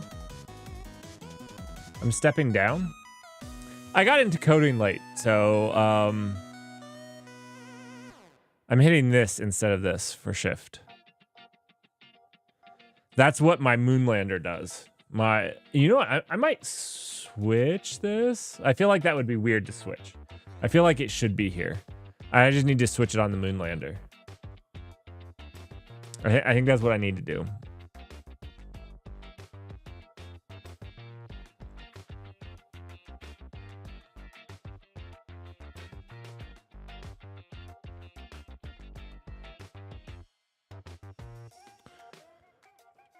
All right. Let's see.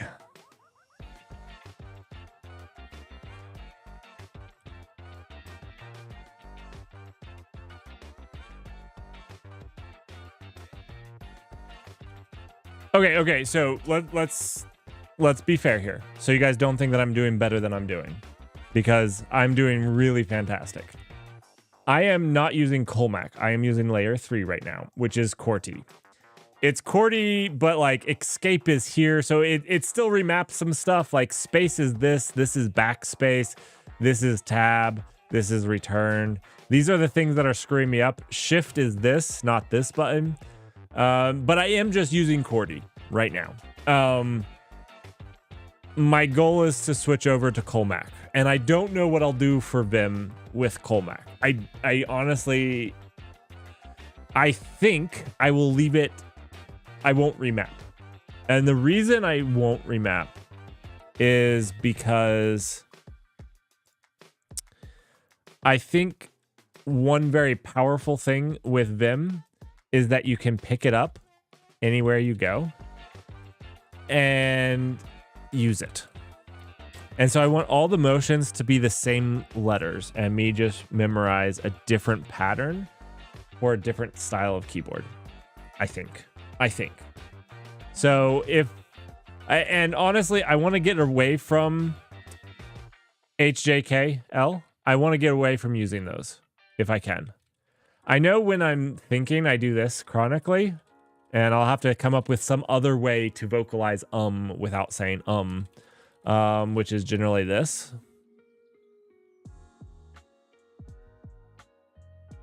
I don't know what S&M stream means, so I'm not going to be baited into something I don't know.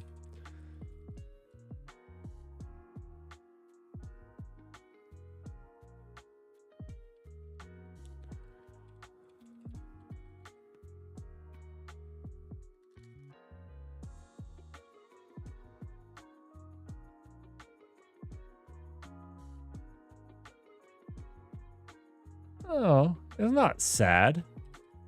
I'm having fun. A little bit of pain. Hopefully it will get rid of the physical pain. The last little bits that I have.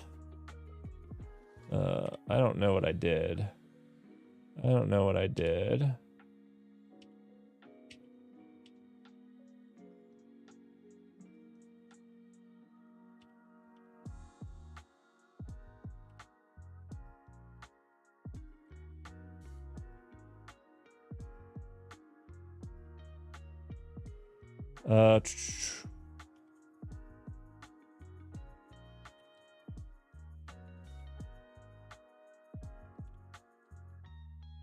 That shift is getting me a little.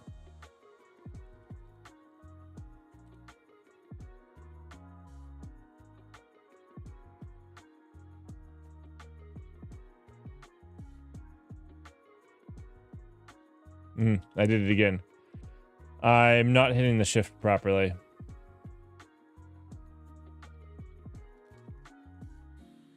Dude, 20 words per minute, 91% accuracy. That's pretty good. That's pretty good.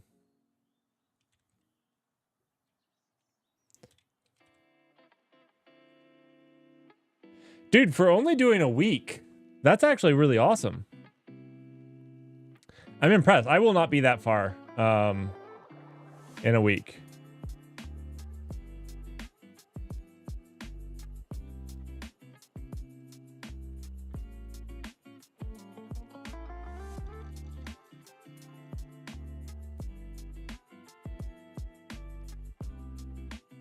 You're at 15% accuracy? Oh, that hurts.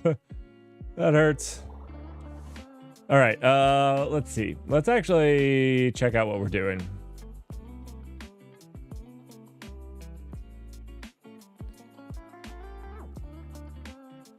All right, I set it up so that we can have unvalidated, so I can sign in and sign out, so we can see that changing. That's pretty good. That's pretty good. Let's change this out to a real icon.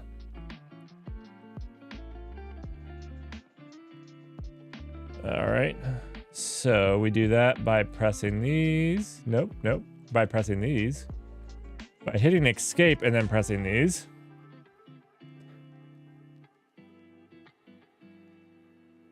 Toggle bit, what's up? So toggle. I'm using this today. It's been in I'm doing pretty bad, but I haven't actually gotten anything done. But I've gotten into Vim and I've gotten it where I can type. I'm missing shift. I'm hitting the wrong button for shift almost every single time. I don't know what a text assist is. It sounds scary though. It sounds scary.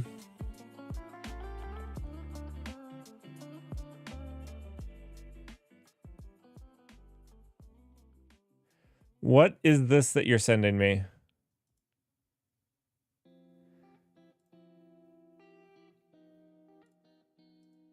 I can't copy and paste right now, okay? Don't make fun of me about it. I'm being a better programmer without copy and paste. I also just don't know how to do it.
Exorcist. Okay, that's pretty funny. I think I would have a pretty hard time doing this. Like the writing is very hard to read. Maybe that's how it's designed to be.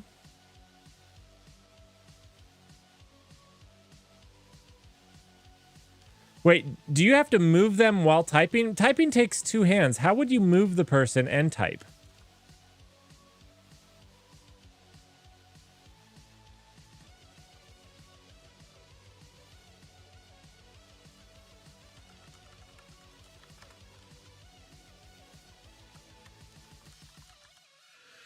Okay, so your kid controlled it while you typed?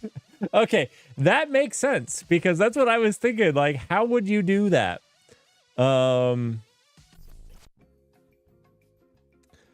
Okay. Well, nope, we're not doing that. I feel like I'm doing that right now as I just try to type something.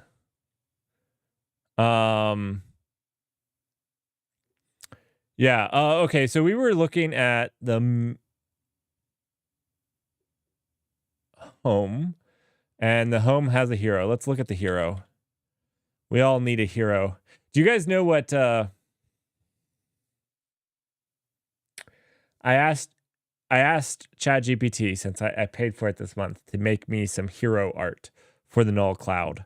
I asked it to make me some hero art, and let me show you what one of the things that it made for me for my hero art. Oh, I think I have that here.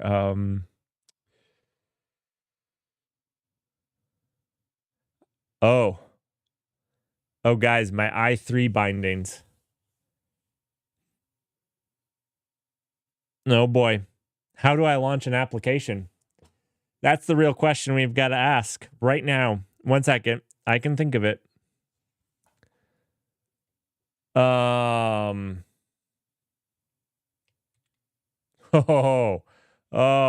skill. Okay. I got it. I can launch applications.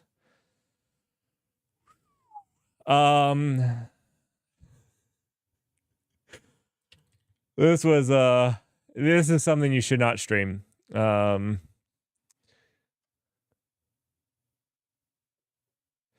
Let's see. Where did I save that stuff though? Did I just save it in downloads? I might have just saved it in downloads. Here we go. The one I wanted to show you guys, I don't have here.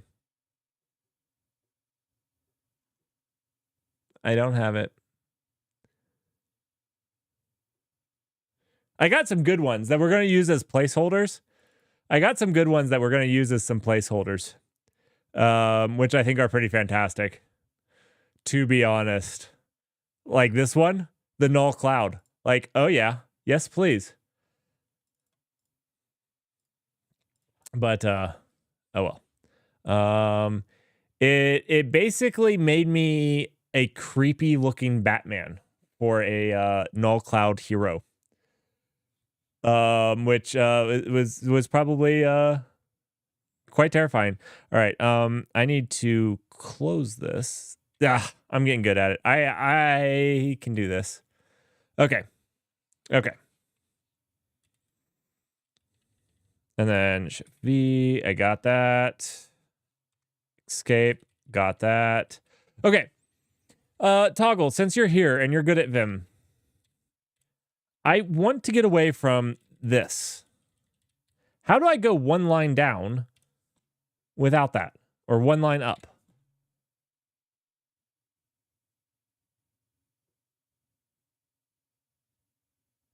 I don't know. Like, everybody's like, oh, don't use those keys. And that's fine. But, like, what if I want to go... But, like, people were saying not to use J and K.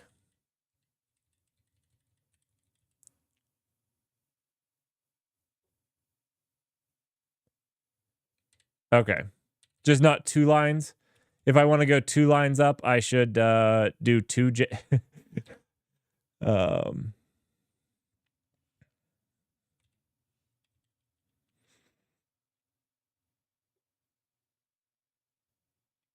Okay.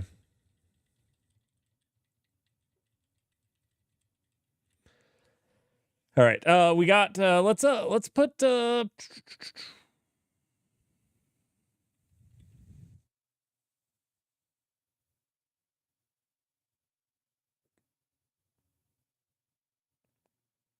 think about where you want to place the cursor, not just line wise.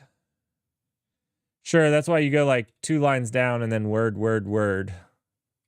And then you do CIW. I don't know. That's what I do. You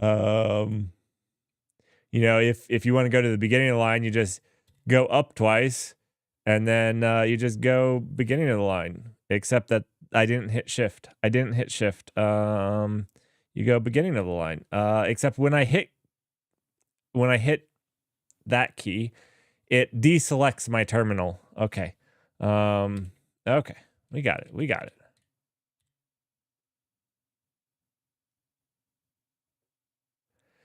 Searching. I can search. I can search.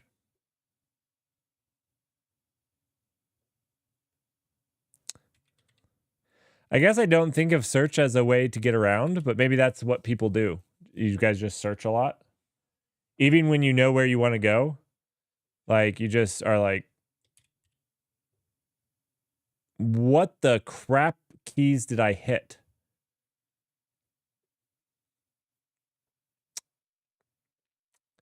I don't know how to fix this. I don't know how to fix this.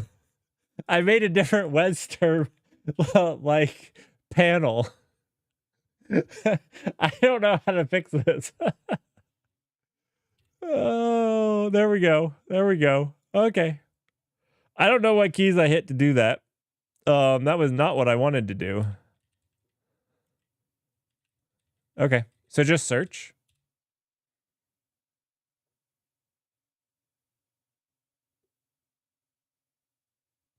I created a split, but I don't know what keys I used to create the split. That's fantastic.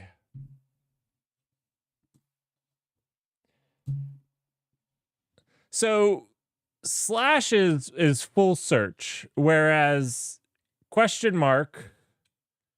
Oh, this is gonna actually fix me from one thing that I do. I actually always hit question with my one hand because I'm going to show you guys a trick that I've always done. And I know it's terrible, but I just learned to type this way. Shift and question mark are right beside each other. And if you just shove your pinky in the middle of those two, it makes a question mark. That's how I make a question mark when I type. I use one finger. Just jam it right in between there. It works all the time. Don't learn to type from me. I can't do that on this keyboard.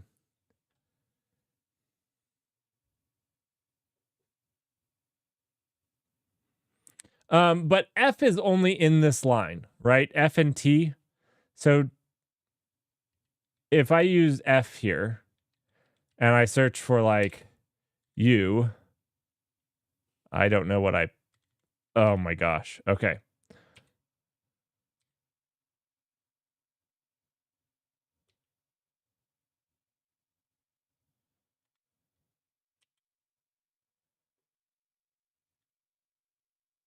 Right, right. It's only going to search this line.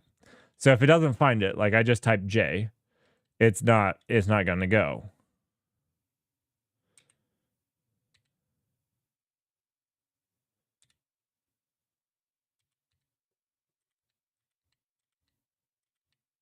And it's case sensitive. Okay. Yep. My entire right hand is super lazy, isn't it? Yes. My entire right hand is just amazingly lazy.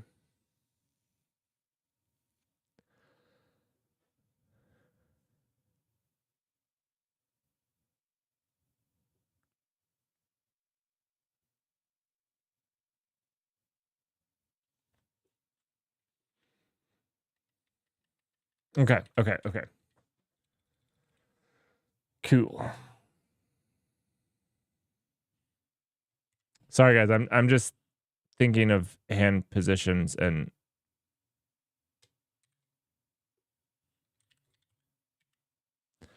things. I'm just thinking of things. Give me a second. I was going to what was I going to do? I just need to not use the keyboard for a little bit. Okay. Oh, this was my null cloud hero. This was my null cloud. This was what it was. This was the null cloud hero that we all need, but don't deserve. I thought that this was pretty fantastic. I meant like a hero for a website. That's what I told it, but it made me a hero.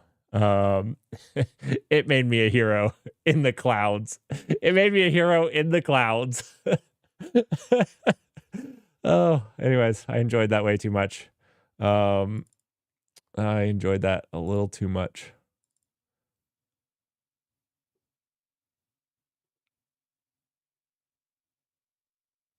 I could have warned you, but not warning you is better, right?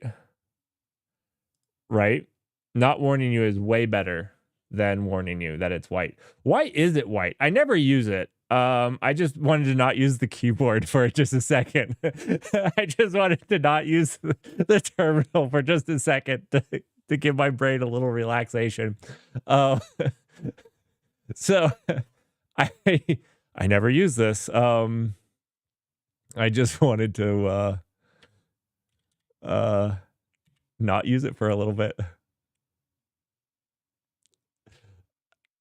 Your dog just covered. Did they do a little whine too?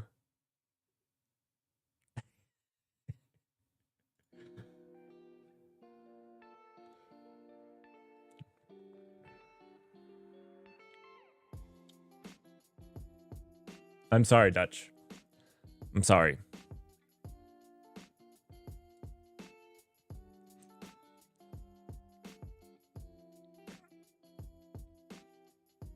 All right. Oh no, I'm hitting the wrong keys again. No. Stop. You're bad, File Explorer. Okay. I don't know what I was doing there. Okay. I'm learning. Okay. What I wanted to do was change this to the null cloud logo. That's what I wanted to do. We'll do it in the terminal. That way you're poured. I don't want to hurt your dog's eyes. I don't want to hurt your dog's eyes.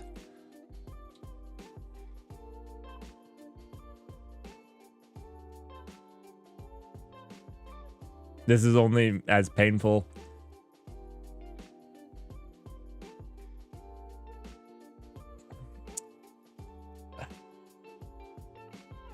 Okay.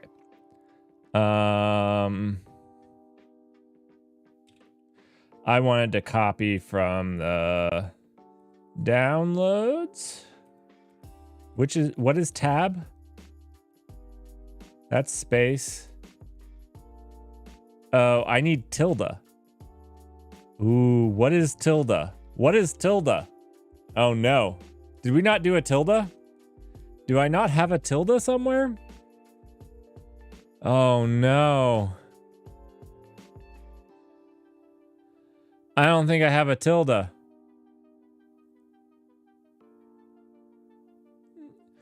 How does the default layout not have a tilde?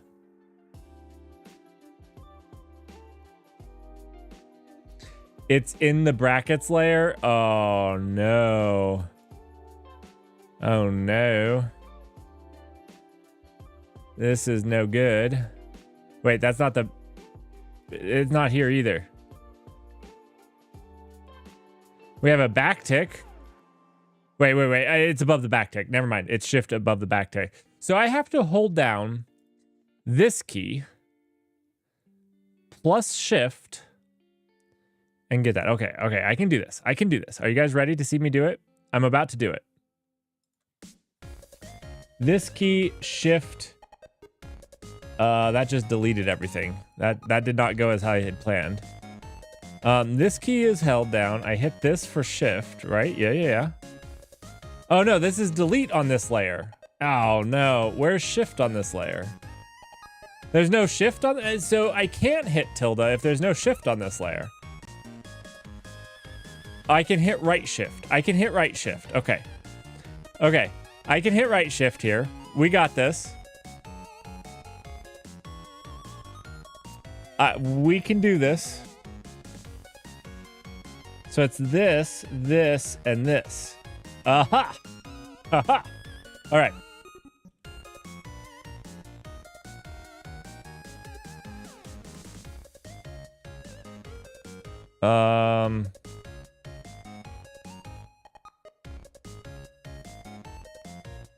There we go. I think I could have just typed the whole path out by now. That didn't help me at all.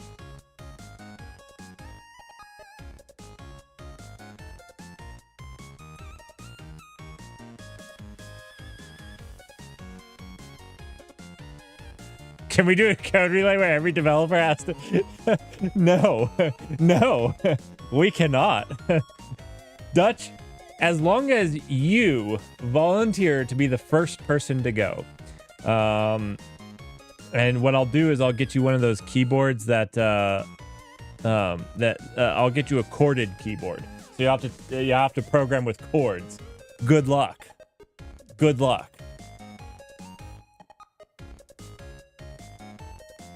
That's not what I wanted to do at all. Let's see. SVGs. Let's do this icon. And I'm going to copy that. Oh boy, here we go. This button, this button, this button. Got it. Nailed it on the first try. Nailed it on the first try. You'll give me something, no code. That's what everybody's stream is going to be, dude. Literally, no code. Oh, somebody got auto mod.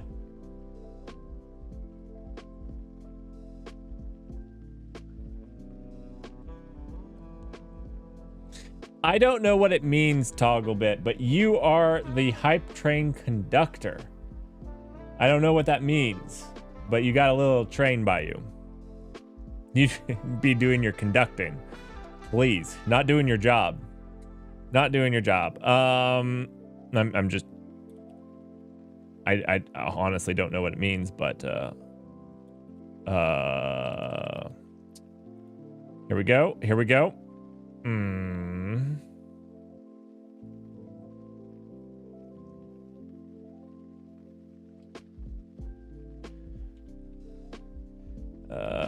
There should be assets. Yeah. No, that would it would be under source assets.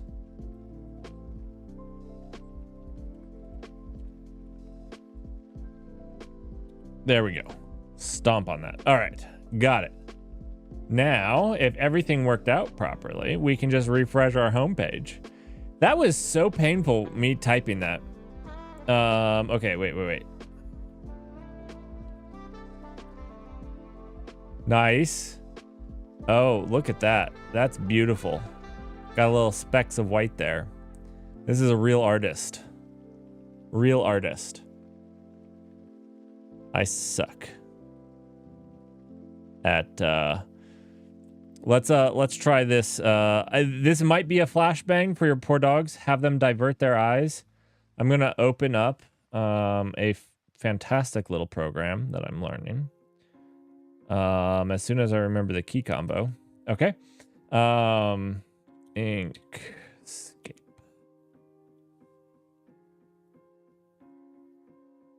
Oh, look. Came on dark support. You guys say that default was light. I think default is dark. I think default is dark. You guys were misleading me. The whole internet is dark to me. I don't know what you guys are thinking about, but the whole internet is literally dark.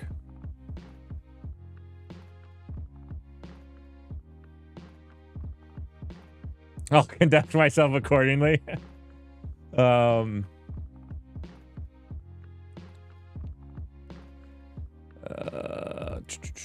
we're gonna be in Eddington, right? Yeah. We'll just edit this one that's in source here.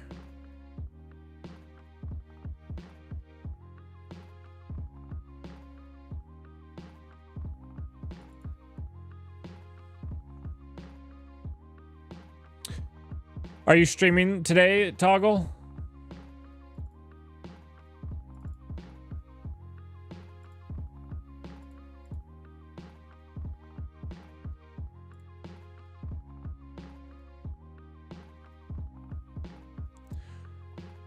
Now, Toggle, explain to me.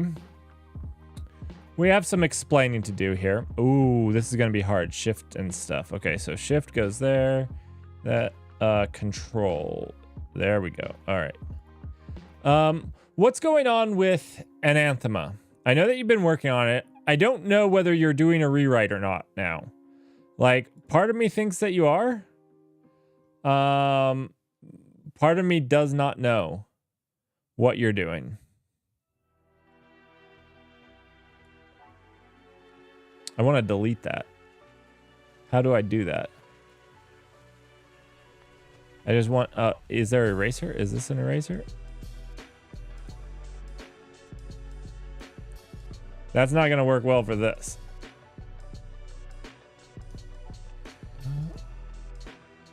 Yeah, that was a mistake. Undo. That was a mistake. This is supposed to be a vector. It's an SVG. So I thought that I could just...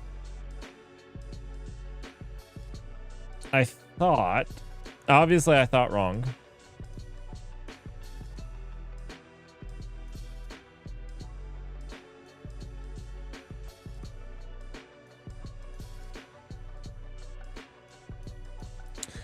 Okay, so it's not a rewrite. Okay, cool. So I was a little worried we were rewriting it.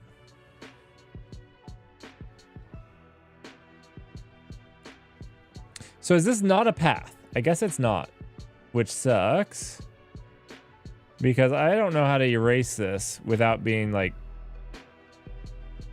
kind of dented. Yeah, that's terrible. That's terrible. Let's do a box selection. Where's a box selection? You gotta have one, right? Maybe there's not a box selection. How do you select stuff? I'm just gonna do this. We're gonna do this. No. Let's see, layers. Here we go. Is it? There we go. This is. Oh, look at that sneaky little fella. Look at that. I got him. We're just gonna delete that. Is that the delete button? No, that's not the delete. That's the delete. Maybe I deleted something I didn't mean to. Nope, we're looking good. We're looking good. All right, I'm just gonna right click and delete this because that's safer. Okay, we're good. We're done. We're golden. Let's save that.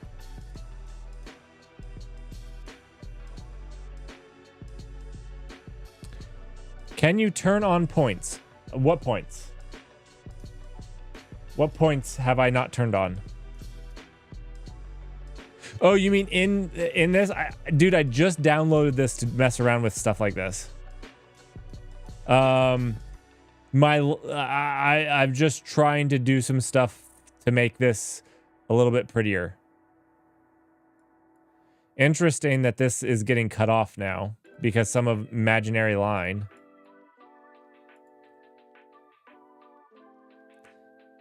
My daughter was learning about imaginary numbers.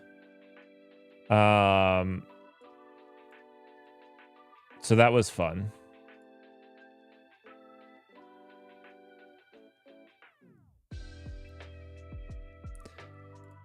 That only came up because of this imaginary line.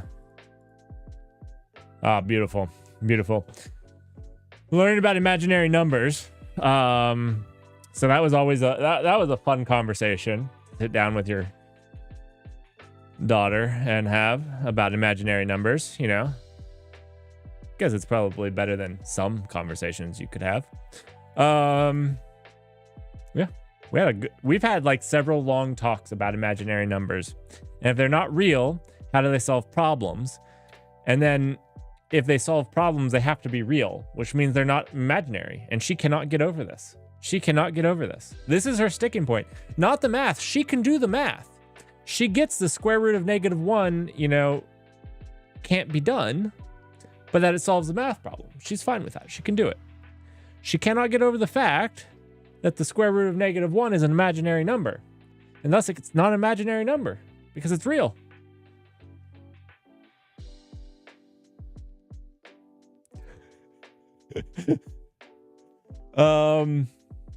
Not even joking. Like this entire week, we've had to talk about it. Every single time we talk, we're talking about imaginary numbers and whether they're actually real things or not.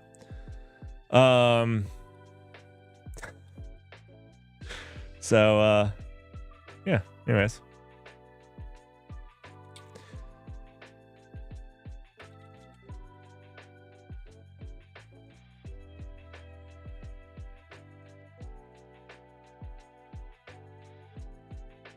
That you 100% agree? Yeah, so anyways, she's oh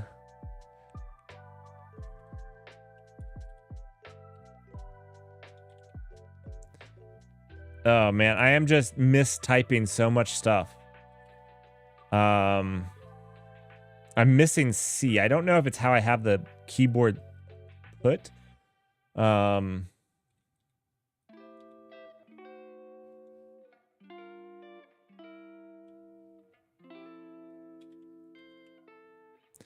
That takes so much mental thought just to do colon right.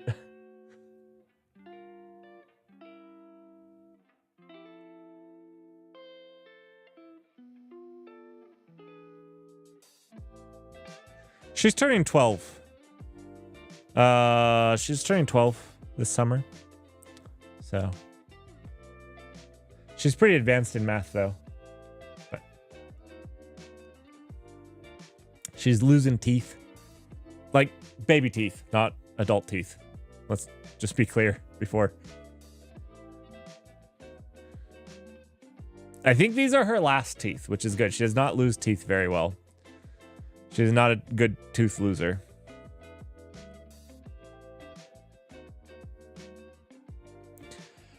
She's in pre-calculus, so yeah, I guess advanced junior high. I'm not sure what junior high is. I teach her at home, so I kind of ruined her.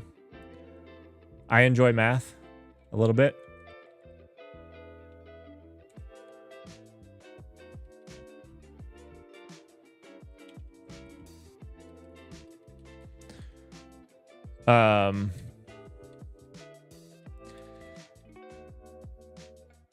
So, yeah. Well, I don't know that it's good for me because it's actually made a problem.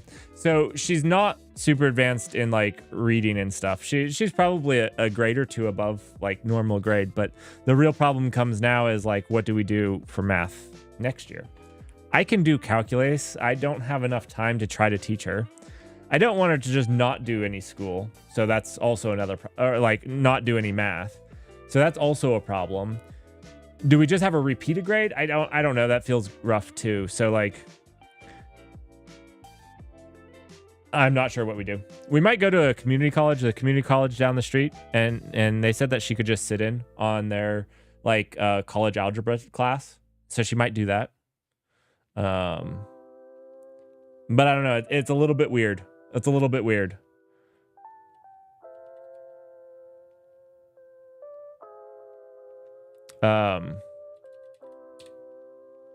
But yeah, I enjoy it. I enjoy it. It's been fun because there's like pieces, you know, up to like algebra 1. There was nothing that I had to like revisit. And then like in the later stages of the algebra and trigonometry, it's been fun because I've had to freshen up on some of the terminologies. Where it's like I don't just remember off the top of my head.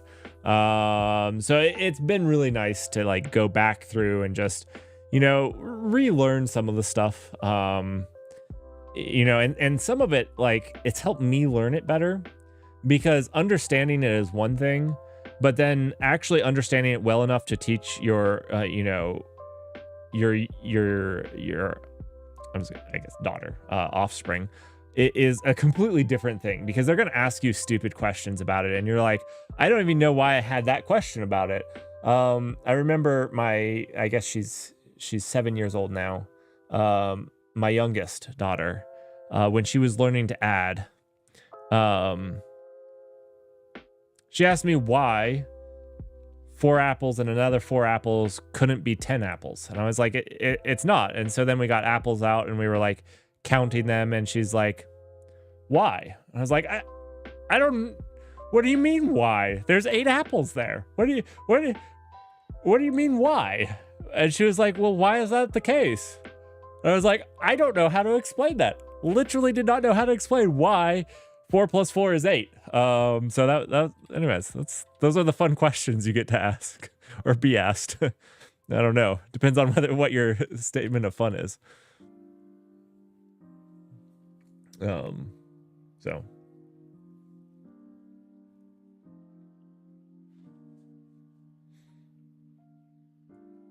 Oh no. We have a new follower. And you know what we have? We have a problem. We got to look into this. We've got to look into this. I'm trying to think of what Control C is here, because it's this. Okay. Sorry, I can't think of Control C sometimes. That's a hard one. Okay, yeah. I can just do this. I need to do this at the beginning of every single stream until I figure out what's going wrong with Twitch. Thank you for the follow, by the way. We got to figure out what's going on with Twitch. All right, you know what? I'm gonna copy this. Wait. I got it. That is wrong. That hand motion right there to copy on the command line, that is wrong.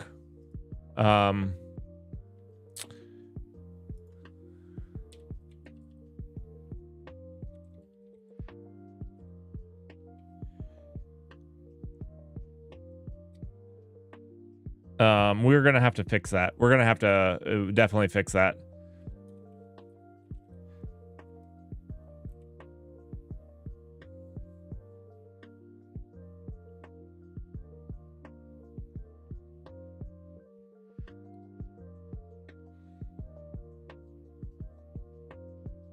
Another thing is I don't have my up arrows. So like, how do I go up one command? Is that in here? Here? Yeah, okay. So it's just those. Okay. I can do that. So I just do no. I'm not on my one layer. I'm not on. Okay, so this should take me to 1. Oh, no. Oh. I hold this. Oh, okay. I got it.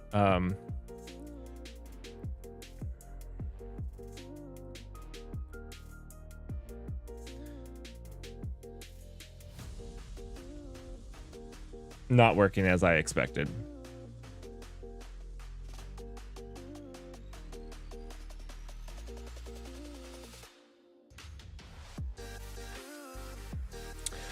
So Dirk, I got my new keyboard. And I am trying to use it. It's a learning experience. I mostly just mistyping stuff. I mostly mistyping stuff. That's the big pain. I'm trying to press the up arrow, which is this right here, which is pressing and holding this. But that's not working for some reason.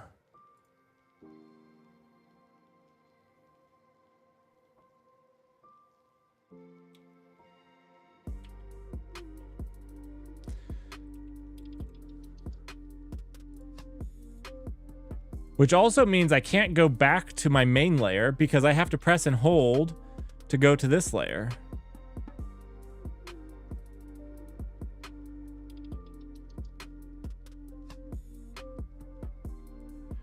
Oh, okay. You're just saying just to avoid the up arrow keys. Why? Is there like a good reason?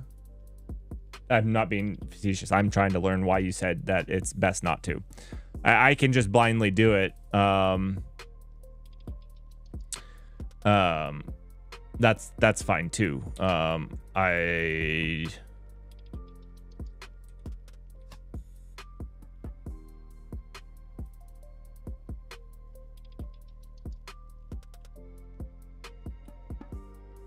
Okay. Okay. Fair. Cool.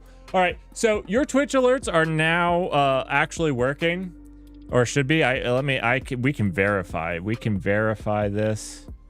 We can verify this right now. We made a fix for this, but it doesn't seem to be working. So I say fix very lightly, very, very lightly, because it obviously is not working. Where Twitch stops communicating with us. There you go. The audio. I saw the follow, and I didn't hear it. And that's why I knew it wasn't working. Oh, Dutch, you also followed. Thank you guys for testing the system out in prod. So we made some changes to that, which we tested disconnecting, but we didn't test the actual timeout feature. So what happens is that Twitch just the WebSocket we have with Twitch stays open, and this didn't used to be the case. For the longest of time, it would keep working for months, and at this point, it's like hours before Twitch just stops sending us heartbeats. So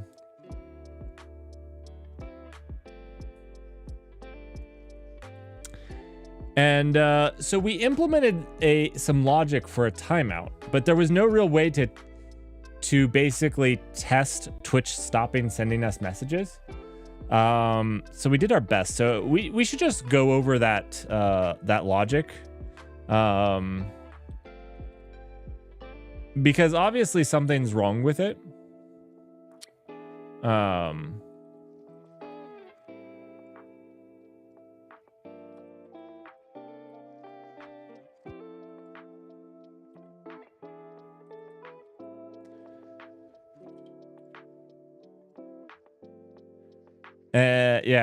So it just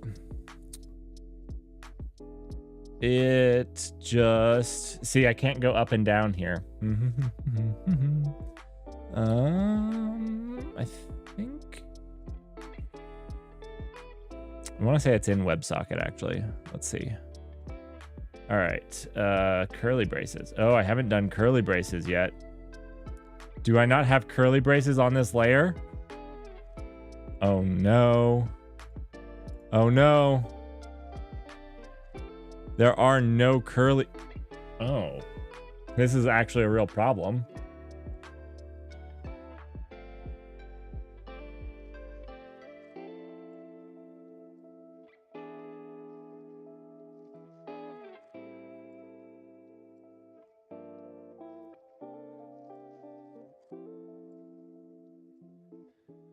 The stream looks good. It doesn't say that I have any drop frames.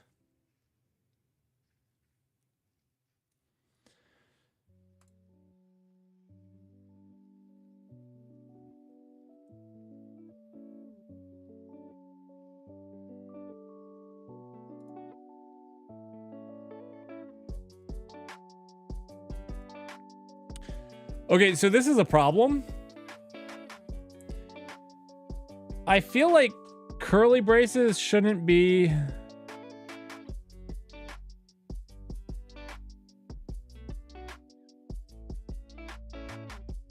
They're on the wrong hand? Oh, am I looking in the wrong place? Maybe I'm just looking in the wrong place.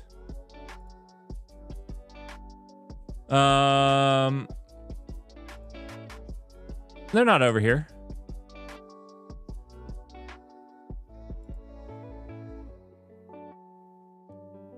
Oh, I see him. I see him. I see him. Sorry. I see him. Is this how we have to deal with them? Is just a second layer? I think that's probably fine.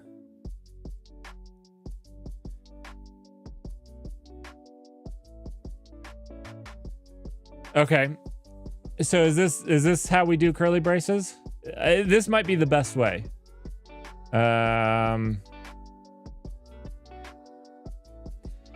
Now, currently, I can't switch to this layer because I don't know why.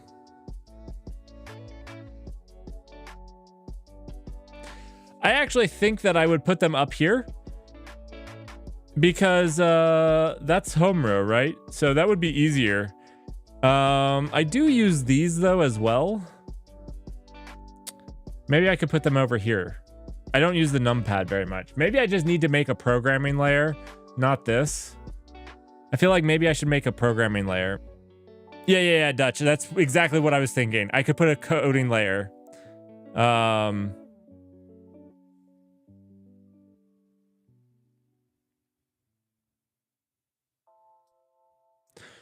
Well, I was thinking if I held this with my thumb, I could just go. But you're saying a lot of people put like holding A. Well, what if I want to type a bunch of A's? What if I want to type a bunch of A's? Wouldn't I have to hold it? That seems ridiculous. I type a lot of A's. I just sit there and hold it. Okay.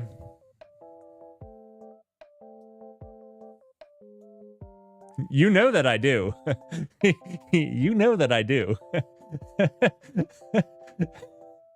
All right. Let's see. New layer. What are we going to name this layer? We're going to name this layer Hacker. Hackers. Okay. Hackers.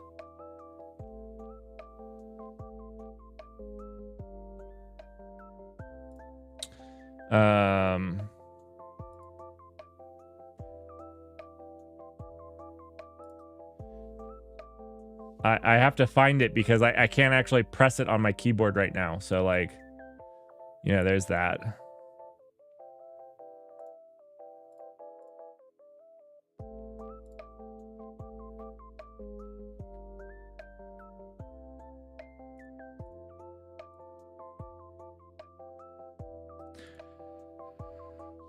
What are the other things that I use a lot?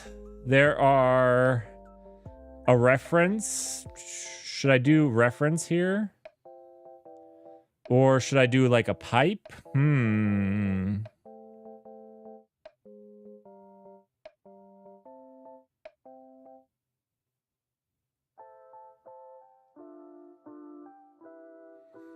The left button above right control, doesn't that switch layers for you if you hold it?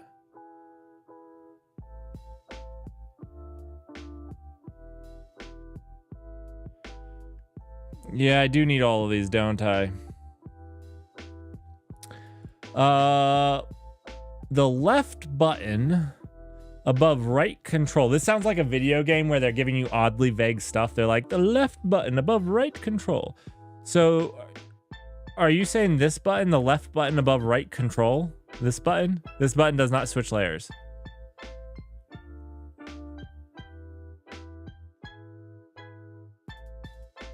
The left button above right control. I feel like I mean the right button above right control. This? No, it doesn't.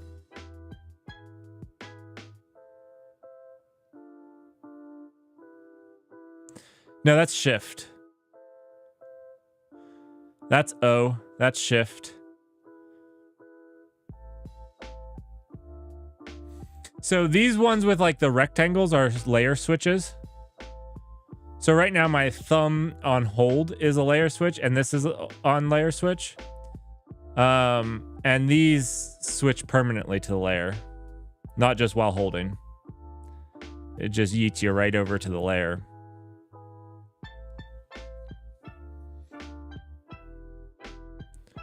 So the weird thing that I'm having right now is that this is not taking me to layer 2.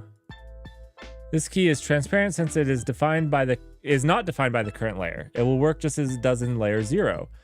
But it's not working like it is in layer 0. I don't like these momentary holds. I don't like these momentary holds. They don't seem to work well. They not only keep you from using that key on other layers, but it's not actually letting me do that. Like, I'm holding it, and it's just doing random stuff.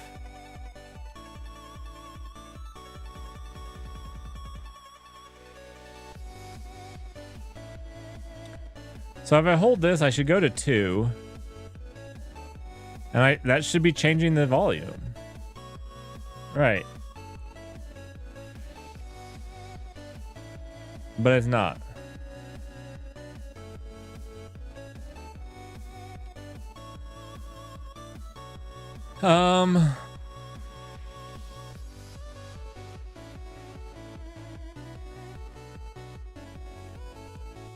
So maybe we just need to actually re-implement these. Let's just actually do them. All right, so that's enter, and then held. We want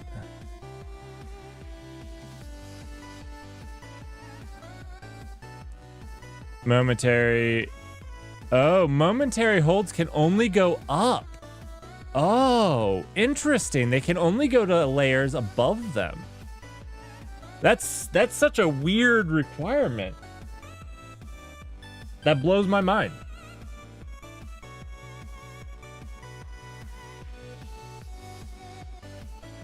It doesn't work because momentary holds can only go to layers above them. That's why it's not working. Why would I want to go back? Well, because the only way to get back to the main layout or to these layers to do curly braces is by holding that, or at least that's what I originally had. So right now I'm stuck on this layer. I can't get off of it.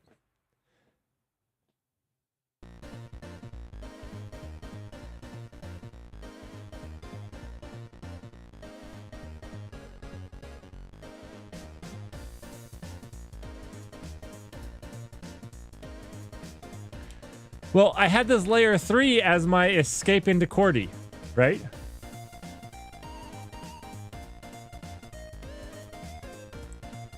My QWERTY is here on layer 3. Colmac is the main. And I'm not using Colmac right now. Right? This is Colmac. This is QWERTY.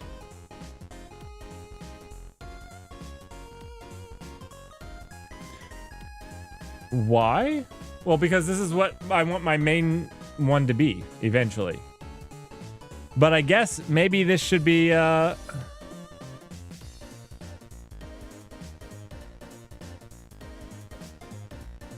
don't understand what you're saying, Dutch.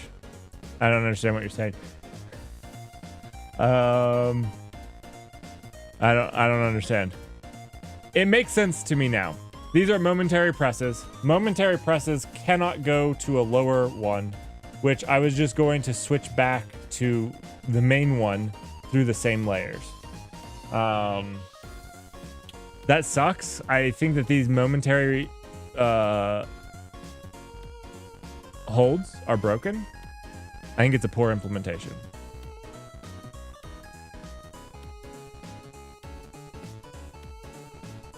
I don't know why that said why.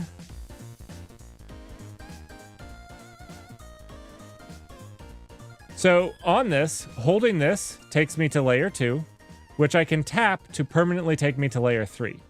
I wanted this to also take me to layer 2, just like on the main one. Also take me to layer 2. I guess I could actually make this. Can we move layer 3 to the left? Move left. move left. And now we can delete this. And now it might work because momentary holds can go above, but they can't go backwards. No, Dutch, it can't because momentary holds can't go to lower orders. So you weren't paying attention to that part. I found out, look, if you do a momentary hold here and go to momentary, one second, on hold, held, and go to momentary, it will only let you select ones that are higher than it. When we were all the way over here, it only let me select Hackers 4.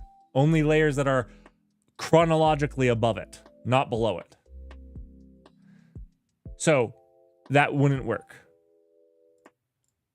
That's what we discovered. So that's why we had to move this layer here. It actually updated the reference. So this is now going to layer 3. So it didn't actually break all of them. So that's nice. Okay, let's compile that and see if this will actually at least work.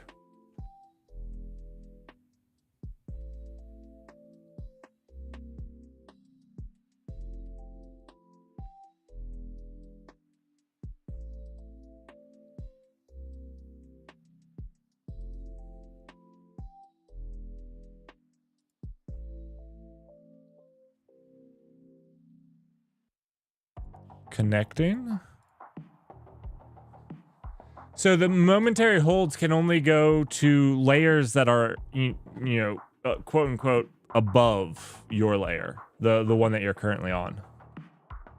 At least that's what I just figured out by pressing on the UI.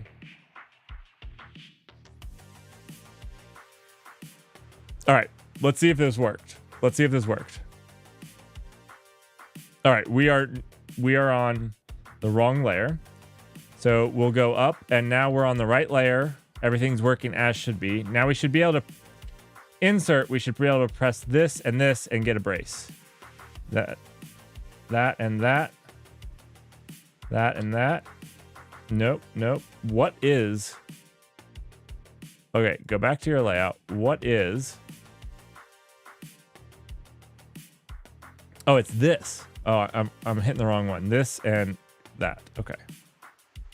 Okay, so we're on QWERTY. Nice. Okay. And then we should hit insert this and this. Okay, yeah, look at that. Okay, so it works as the world should work. And now we can go back to Colmac by hitting this and this.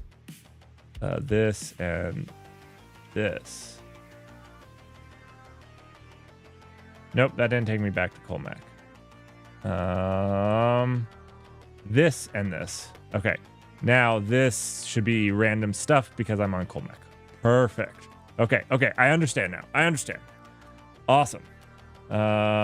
This and this. We're back on QWERTY now, and I can go ahead and save. Cool.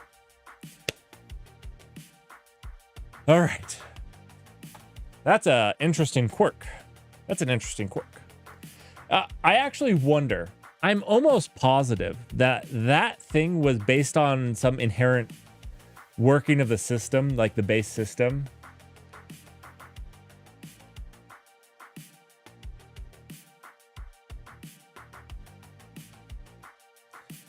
Yeah, Dutch.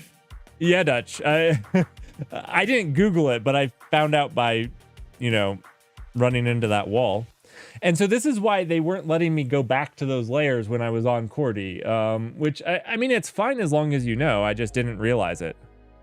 But I'm sure it's a QMK thing that was based in like its base programming and would be hard to remove, I guess. It feels dumb, but I've written enough software where I also know that some things that feel dumb like that are also very difficult. All right.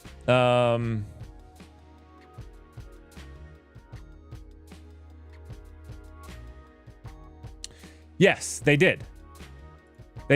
That's what I was saying, Dutch. They actually kept... This now goes to 3. It's hard to see.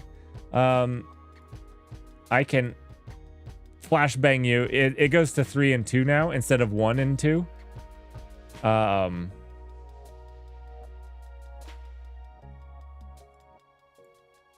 apologize to your dogs.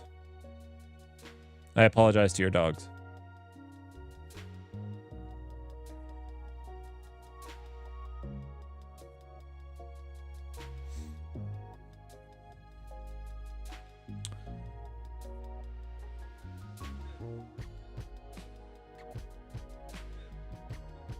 All right. So what I wanted to look at really quickly was that this doesn't seem to be working as we might want.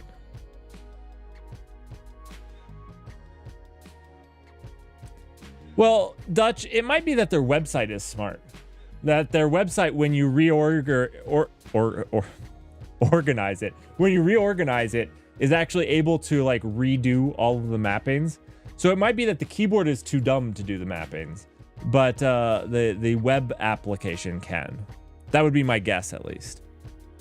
All right. So up here, let's see.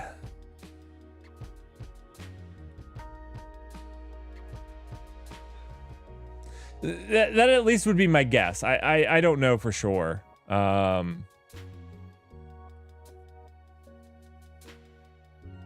It would have been pretty like I kind of half expected it, Dutch, to break these, like these just be going to, you know, 1 and 2. But they did a good job at least on that. Okay, so this is where we have the timeout, right? So if we don't get a thing, we check the keep alive.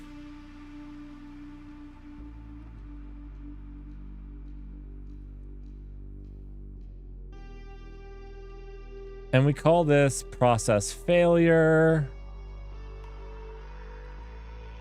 where we just try reconnecting.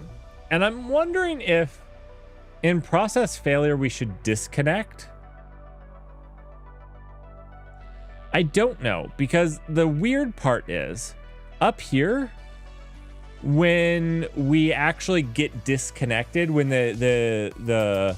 when you just kill the server and bring it back up, like the Twitch server, when you get disconnected, this process failure works.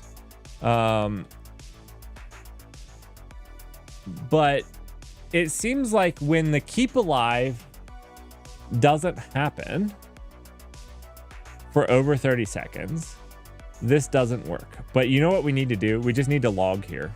That's what we're going to do. And we're going to watch it the next time that it happens. And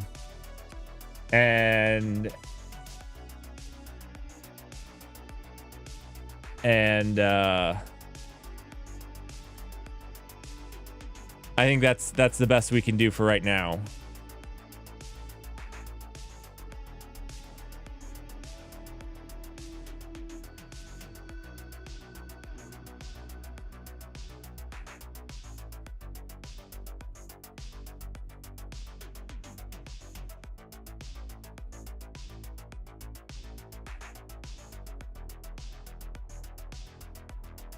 Is that the best we can do for now?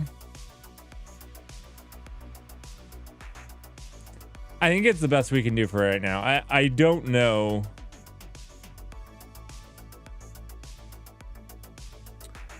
I don't know.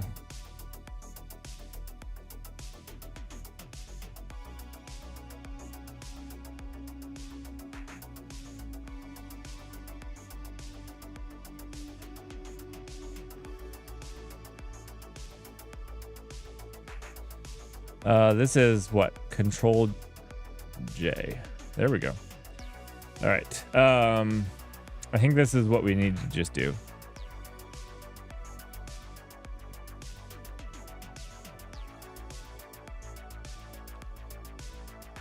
Sorry, I am staring at this trying to think of what keys keys to press. That's all. I'm not doing anything else with it. Just trying to think of what keys to press. Okay.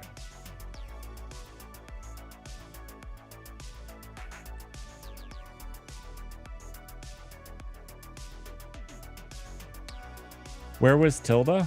Where was tilde?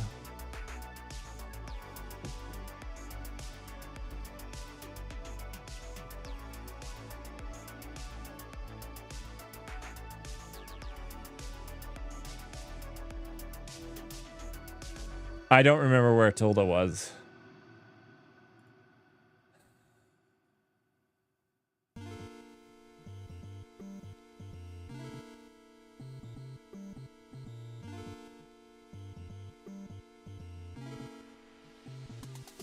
Did I have to, like, go here?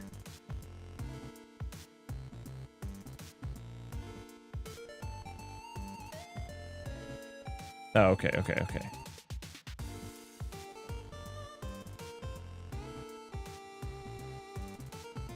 No, wait. This was not backtick. I thought this was backtick. This is single quote. Never mind. So it's on a different layer. Here's backtick. Okay, so I gotta go to layer 2 up there. So, okay, I remember now. I remember. Layer 2. I got it. Easy peasy. Easy peasy.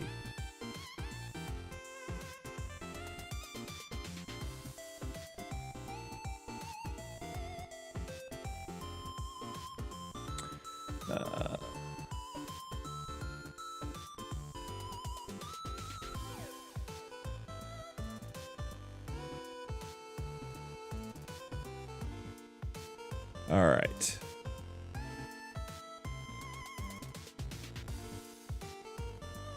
And this is looking good. We just need to slap a hero image in here. And we can sign in. Cool. This is a little gimpy, but it's fine.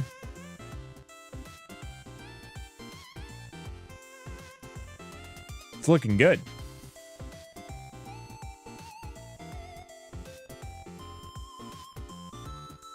I mean, it looks terrible, but for me doing this stuff, it's working surprisingly well. There probably should be like some transition.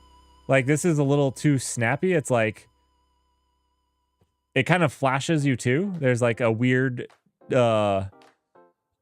fade in effect going there, but you know, the sign out is too snappy. It's like done. It should do something. I know it doesn't really need to do much, but it should.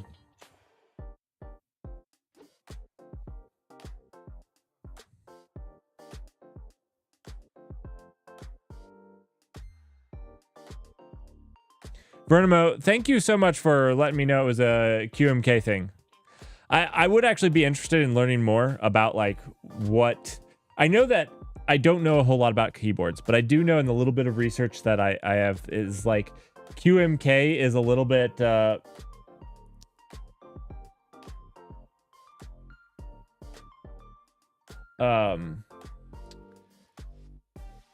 is kind of the old one with a little bit of baggage. It doesn't bother me. This is like the first time that I'm really going all out on this, so I'm learning. I need a V cloak.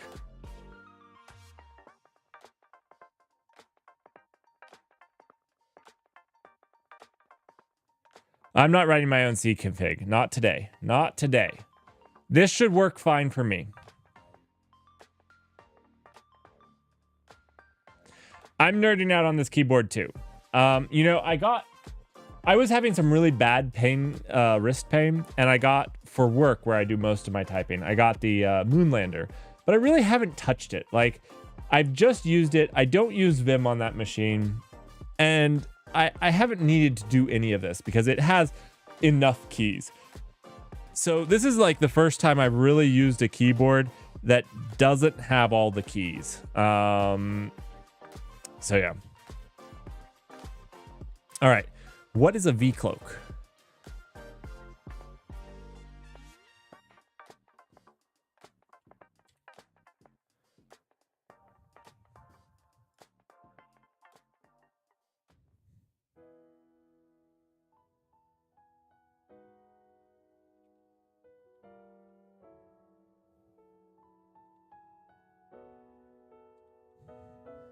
That is not what I wanted.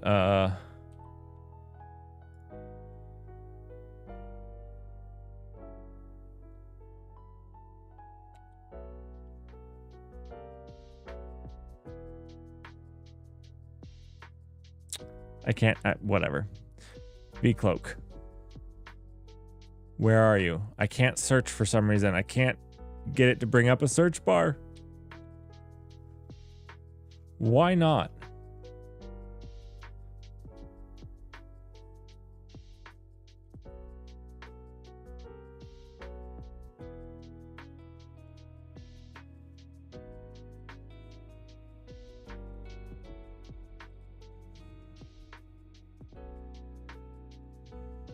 All right. Use to hide uncompiled template until it's ready. Oh, okay. So that makes sense. That makes sense because basically that's what's causing the fade in, is it's becoming ready.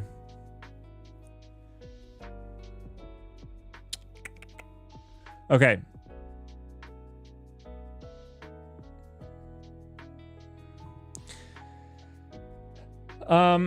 So I get a little weird about telling people my thoughts about databases. I really do give unbiased. And actually, if you ask anybody that works with me, I'm most critical on the stuff that I make or am involved in. But I don't want people just to take my word for that. So I preface any database stuff with, I am biased. And so like take my thoughts on a database with a grain of salt. I guess that's a good way of thinking about it. SurrealDB to me tries to solve problems a database shouldn't solve. And it makes it a little weird. Now, I think that there's a lot of cool things with SurrealDB as well. So I don't want to say this as like it's all doom and gloom and it's just a terrible database and blah, blah, blah, blah. That's not what I'm saying. But I do think that there's some weird oddities with it. So it's the ultimate multi-model database. Multi-model's fine. So a lot of times with databases, what people find out in the end is that there's this data engine that sits down here. And then on top of this data engine, this is true with Postgres and everything. Postgres builds an entire stack for you with a query optimizer and a bunch of other stuff. On top of this data engine, they have something that allows you to query the database as an API and something like this. And this is what we've done a little bit with the NullDB. And so a lot of databases actually have quite a few things here. And yeah, so can have quite a few things. And so for a NoSQL database, or with these multi-model ones, I guess the more aptly the point that I was getting to, with these multi-model ones, a lot of times it has like some switchable things. So they'll have like a query optimizer here, and I didn't hit shift again. Sorry, this is my keyboard bad. So they'll have a query optimizer, just some other stuff. And then on top of this, they'll have like a graph API and whatnot. And so then the multi-model is just, I can switch these components out. That's generally how these work. So this is fine. And a lot of databases are going this way. That way, the thing is, like, a lot of times databases are good at one thing. Like, they'll be really good at graph. But if you have a team that knows how to run this database, it'd be nice if you could also store your documents in it and have a document database as well. It doesn't mean that it does document databases well, but you don't have to manage and run two separate different types. You can be good at one database. So I think this is actually a good thing to do. I don't mind this, even though they're not good at like really optimized for the other. It's fine. That's fine. I don't have a problem with that. The thing that I'll get to is this. Connect and query directly from web browsers and client devices. I actually have a huge problem with this. So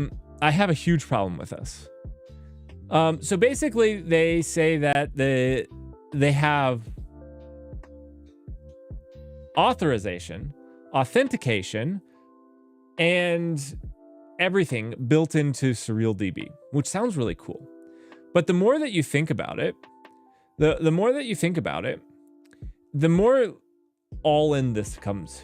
Because that means that your authorization on what data people are allowed have to be in SurrealDB.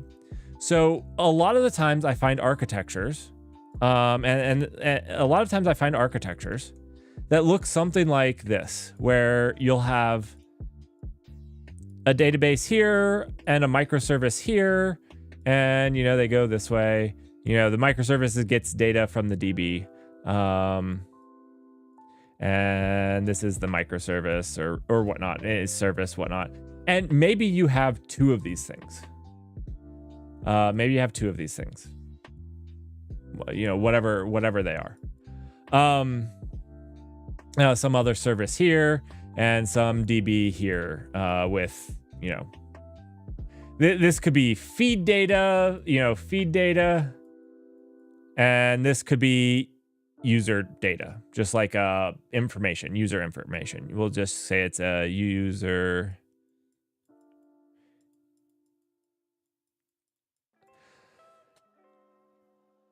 Which one of these databases owns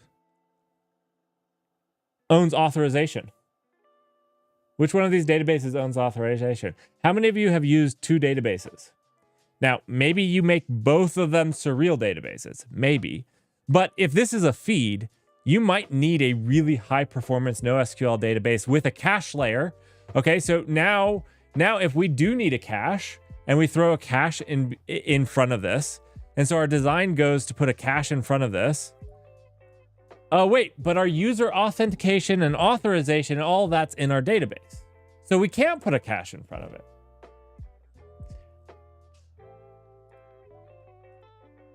I just don't. And maybe I'm getting hung up on this, but I don't love this. It's solving a problem it doesn't need to solve. This is like my same complaint with GraphQL. GraphQL is fantastic, but what does GraphQL mean? It means that you have to do authorization at the field level. It adds so much complexity for nothing.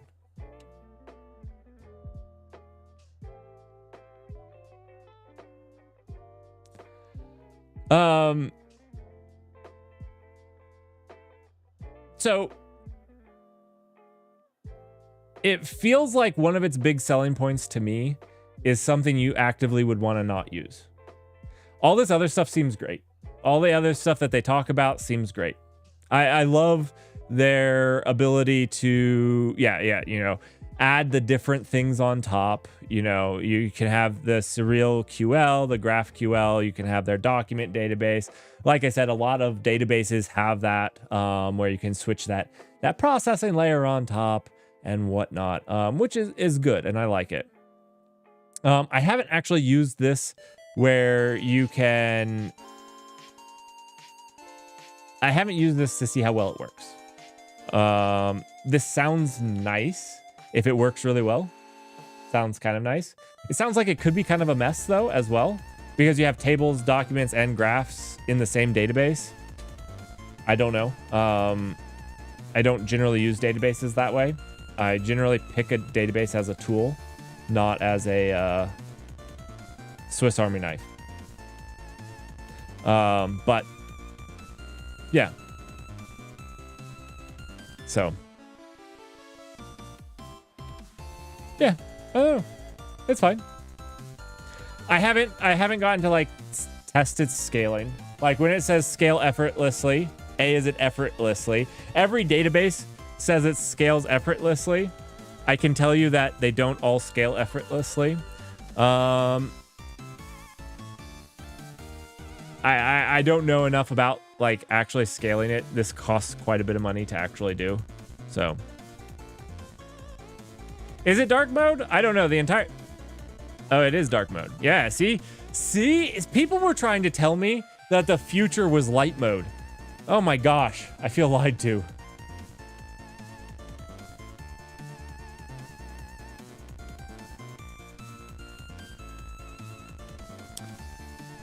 Yeah, etcd is etcd is etcd.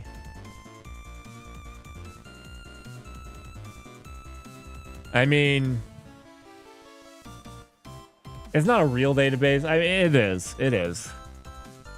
But that's kind of like saying that NullDB is a real database. I feel like that's a little gross. I don't know if that answered your question. I've played around a little bit with Surreal. I got caught up on how they're selling it, and it could just be that I'm caught up on how they're selling it.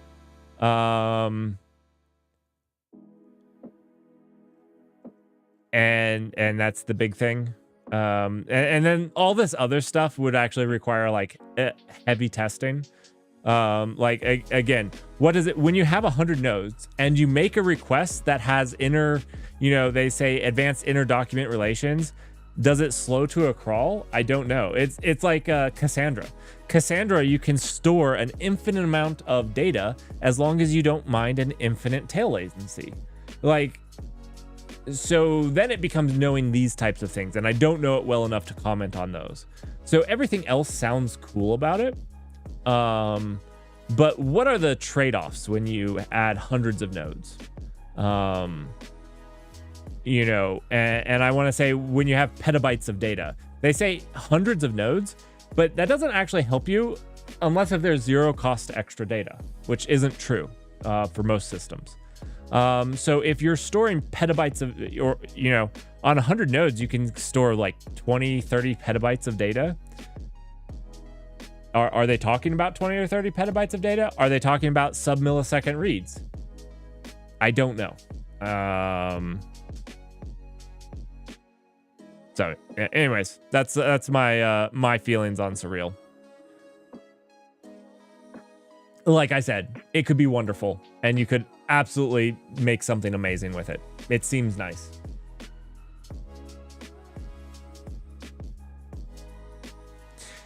Right. How many data copies for high availability? Do they offer strong consistency versus weak consistency? Most databases nowadays have some sort of strong consistency, but I will warn you, strong consistency does not mean linearizable reads. So that's something to be cognizant about, because if you're wanting linearizable reads, you have to make sure that their version of strong consistency guarantees linearizable reads. It's very easy to not have that. So one way to provide strong consistency is that you have, I don't need to go into it. You just need to know. I don't know with Surreal what type of database strengths it has. Your near sync replicas, yeah. Linearizable reads is actually a lot harder in strong consistency than people give it credit for. And there's actually a decent number of systems that don't actually provide linearizable reads on their databases.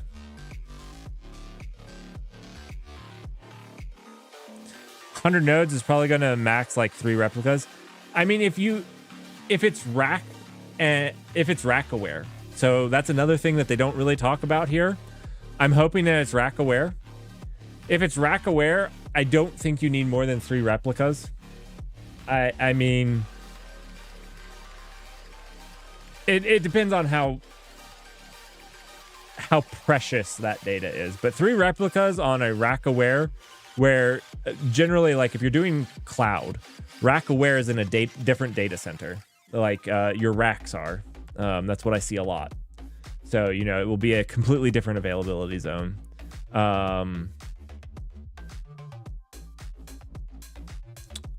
Do you need more than 3 data centers? I don't know. That's a lot of data centers going down.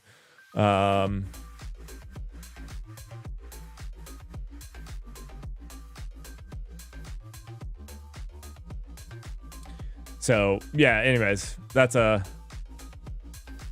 I don't know. What is your guys' thoughts on SurrealDB? Besides a fantastic dark themed website, which I absolutely love. It does look like they have some max width here. They're doing some Sergeant Pepper max width, but they break out the max width up here.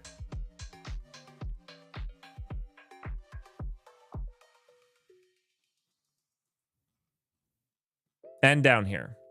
And then this is not centered. Not that great of a website. This looks like it was made by me.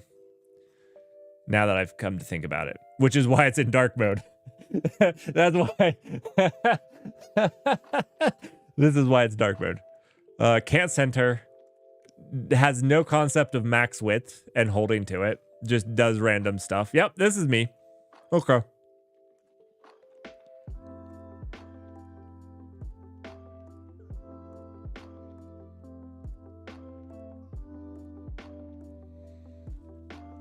Yeah, you should always have a rack-aware database. If you don't, you have to be cognizant of it. You've got to take that into consideration.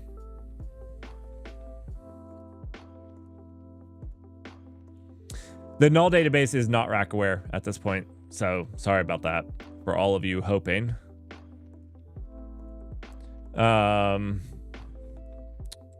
Sorry,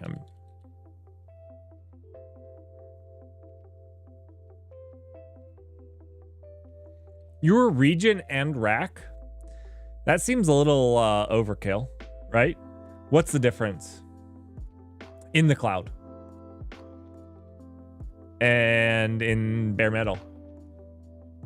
If you knew what rack you were, you knew which data center you were, you knew which, right?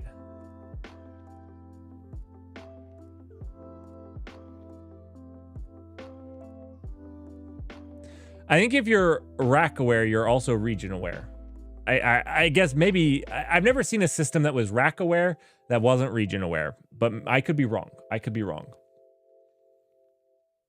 guess you could have a system that just knew which rack it was on and didn't know. I guess I could see that, yeah. I guess that could be a thing. I haven't seen it, but doesn't mean it doesn't exist. I would probably say not really nice things about it if I saw it, but that's me, and sometimes I say things that aren't nice.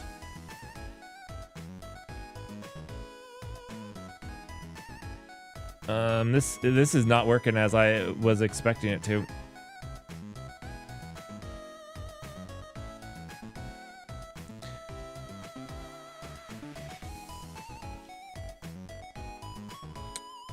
Region doesn't really apply on-prem. Yeah, so I guess this is where it's weird. And like generally I see that people can leverage rack awareness for region awareness in the cloud and vice versa. Region aware in the cloud for rack aware.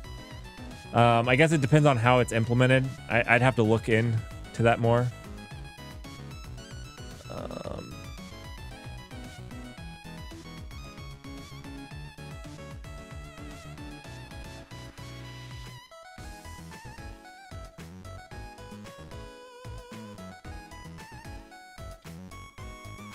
I'm really screwing up with that, oh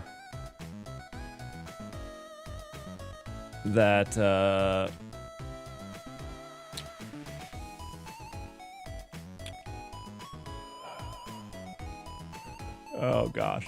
Oh gosh, what buttons am I pressing? Okay. The shift. I'm going down one too many.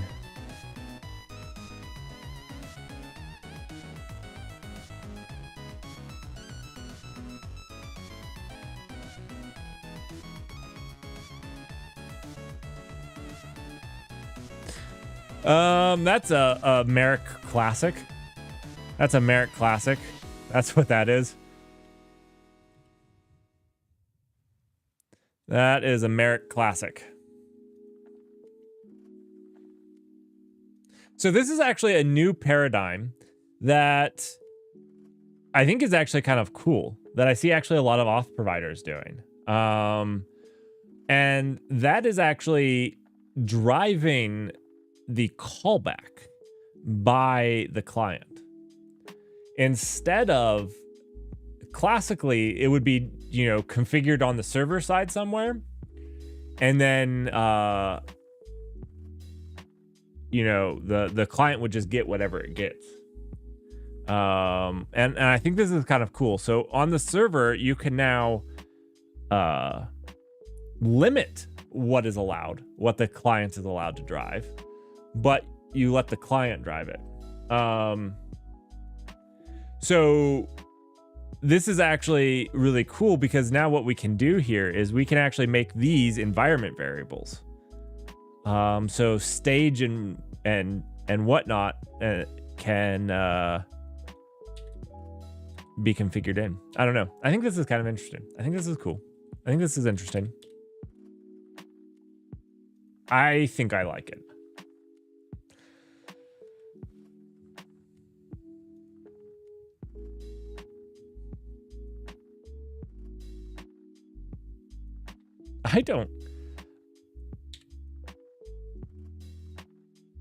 I mean, it's even actually you can do it with the login too.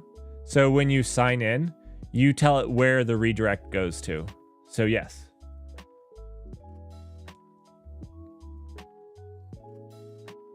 This is after sign out. So like it is waiting for sign out.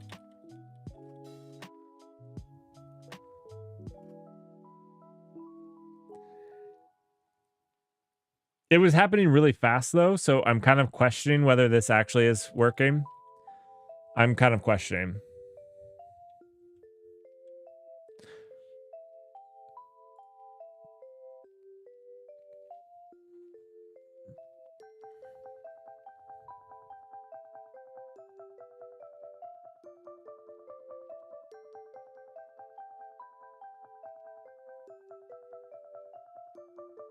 We need to do this. I don't know how to fix this right now because the vcloak sounds good, except that when we do it, when we sign in, it flashes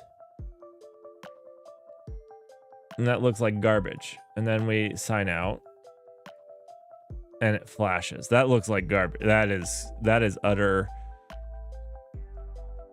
garbage. This is what you get when I make a UI. I want to look at something though, because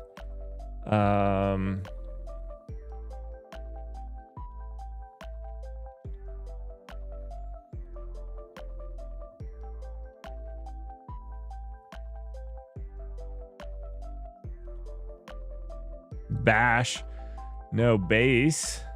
There we go.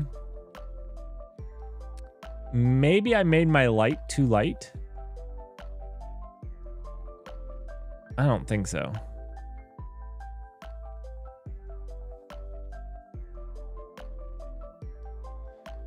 Also, the user button is component you created. Well, kind of. No, I just used a button. This is something we can. This is something we can adjust in the future, but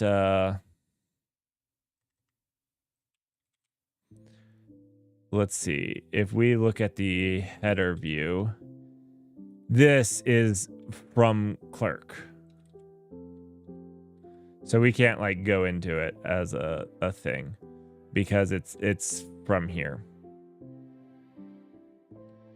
Now, what you can do is right now I'm letting this button actually be driven by their UI. I'm letting it be driven by their UI. So what I mean by that is if you do like sign in, you get this pop-up, which is their UI.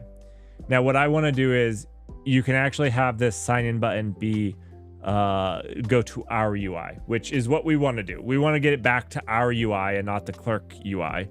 But I was keeping it simple as we were learning. So yeah, it's I was just keeping the number of things, you know, minimal.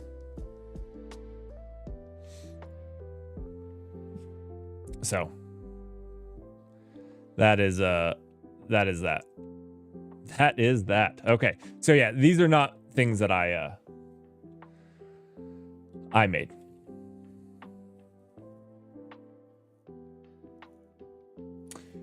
Right, but the URL is driven by the client. So actually, that is when you're setting this up. We can open up that here. You can actually do like the default. So if you don't override it there, you can do after sign in. No. Maybe it's sign. I'm gonna have to go look it up. It's not this. It's not what I'm typing. I wanted to just wait. It's this. Okay, there we go. We'll probably get it. Sign in URL. Okay, so that is this is oh my gosh, I cannot. That's the okay. So you can actually just change the defaults here like this. And now by default, when you hit one of those buttons, it will just take you to this URL, which we can then make a page for, and we can have our own custom URL.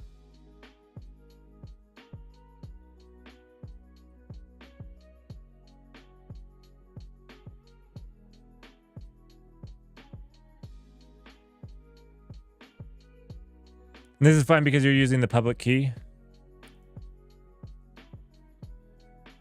Well, I mean, you have to have a public key, right? I mean, this is a front-end app. Everything here, you have to assume is viewable. If I didn't have a public key, how would I do anything, right?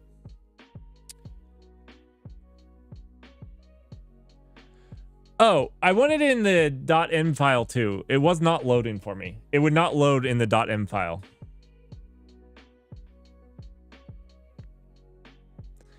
Well, I mean, so the thing is, even in a .m file, your users can get this public key. I mean, it is public.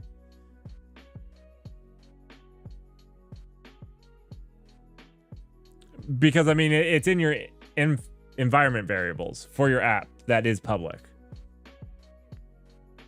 Now, I agree. It shouldn't be hard-coded in here. Agreed with that. It just wasn't working, and I didn't have the time to fix it at the point. There's a place in the view config.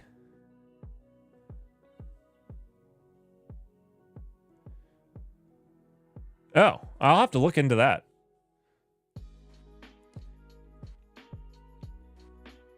I'll have to look into that.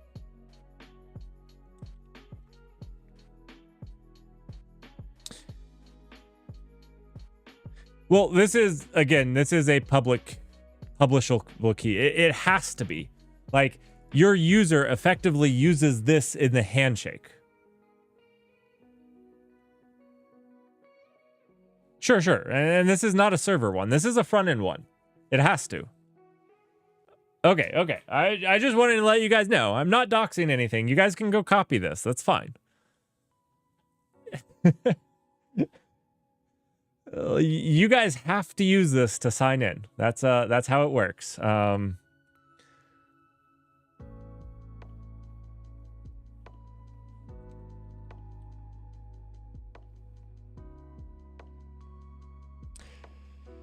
I agree it shouldn't be in here. I just had bigger fish to fry. I always have bigger fish to fry.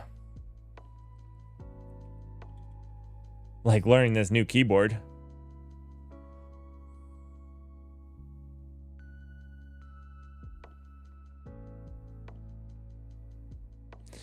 Dutch, you have no idea how many times I have changed my ChatGPT key for my things. Yeah, I've probably done it 8 times in a year while developing the Twitch chat integration. Probably 8 times in a year. It's so hard to do some of these things live. I've just gotten very much where every single key that I have on this, whether it is for GitHub or whatnot, is its own very easily revocable key. Like that's what I did, was just they're all separate from absolutely anything else. Very easy to revoke.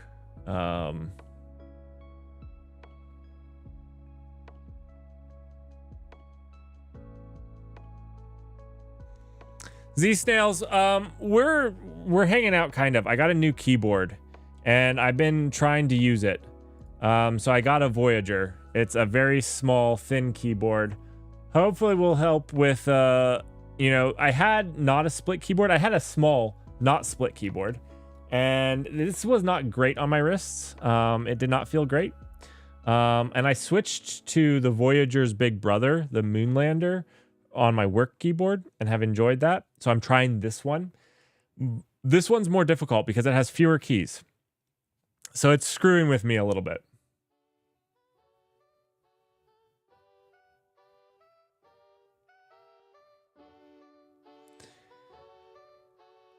Okay, look, I just got something, okay?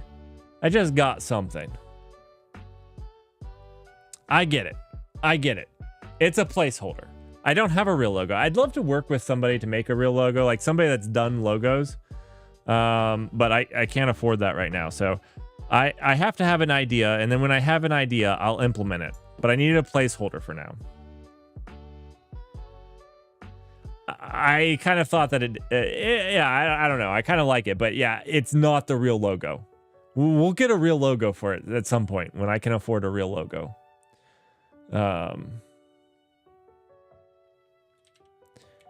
And here we can, instead of doing this, we can just slap in a, like a real, let's see.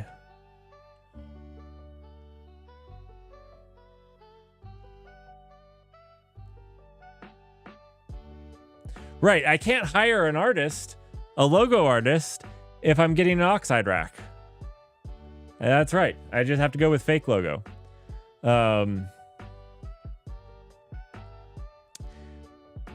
We'll have an idea. We'll have an idea and then we'll go with that. I've been trying to think of some ideas.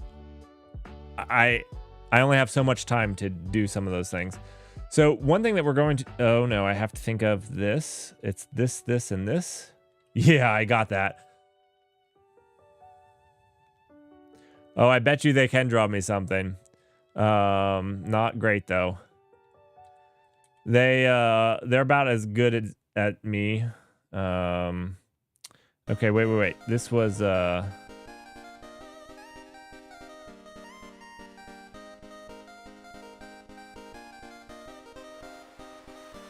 don't remember the keys. I don't know what control was. I don't remember what control was. Ah, it's just the back button. Okay, my bad. There we go. No.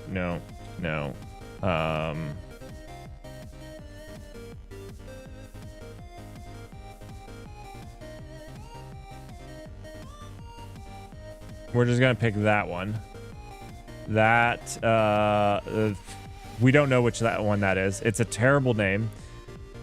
Dally was horrible to me.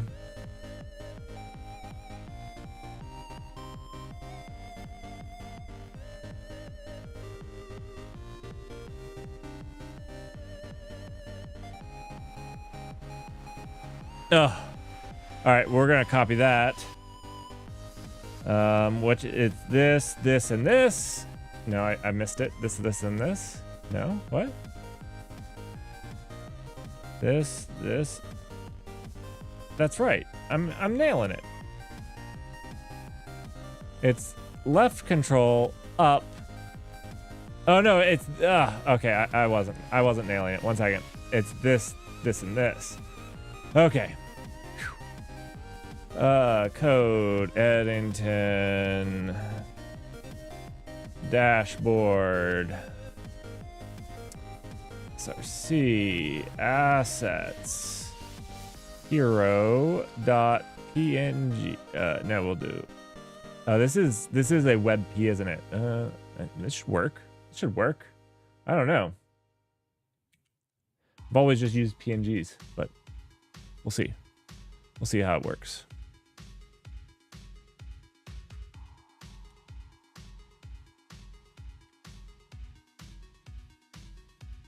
I don't have a backspace, do I? I don't have a backspace. I can just do this.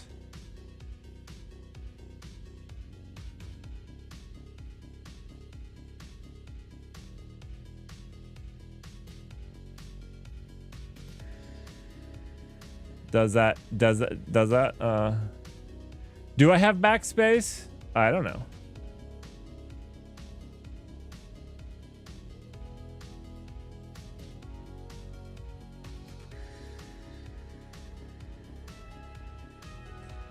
Z Snails. It has a bigger brother called the Moonlander.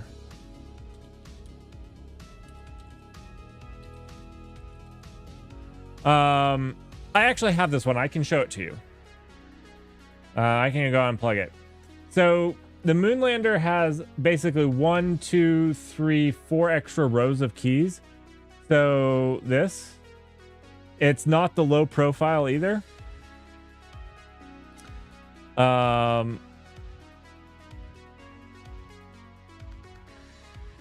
So this is a little bit bigger. Also, these red buttons are because they're absolutely useless. Your thumb can't reach those suckers. Cannot reach them. Absolutely useless. Might as well not be on the keyboard.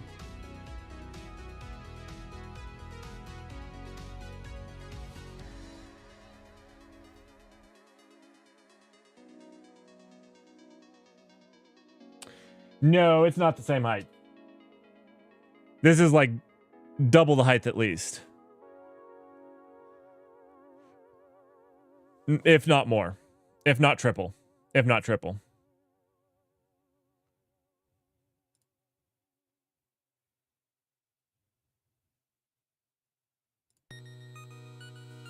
Oh, that's pretty wicked awesome. We need a darker website to go with that. I had no idea what picture I was getting. We just picked a picture. That's fantastic. Okay, cool. And then we go to about. Okay, this is nice. Now we sign in. Do we get dashboard and about? Cool.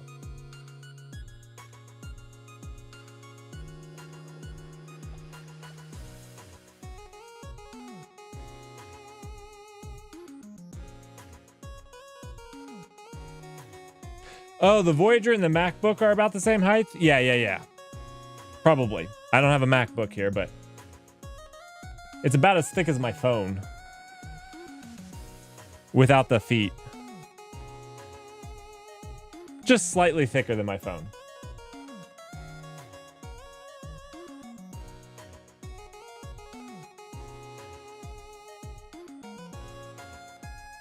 All right.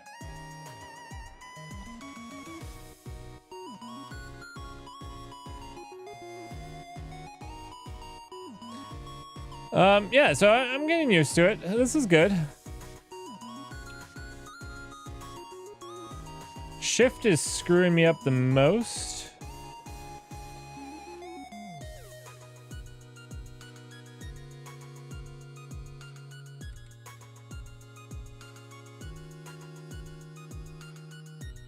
But I'll learn.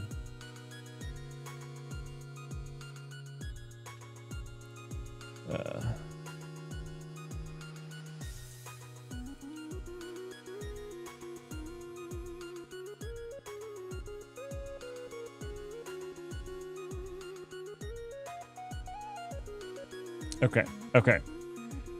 That being said, it is time for me to head off for the evening.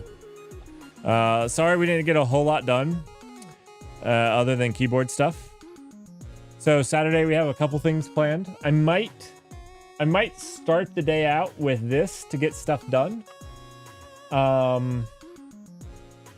Because we've got a couple things. I have like half of my Kubernetes and Rust classes, and I want to run some ideas by you guys Saturday morning on those.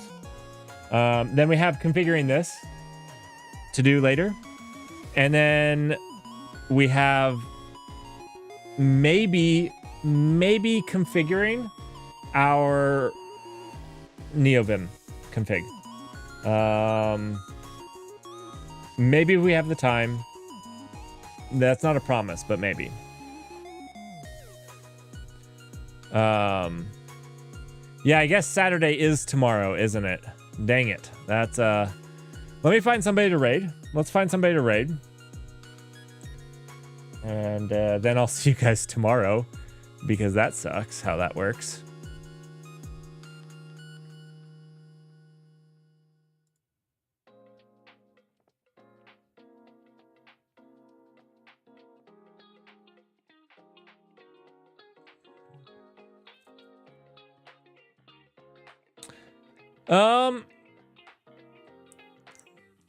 I feel like I can go ahead and start my NeoVim rewrite without his video.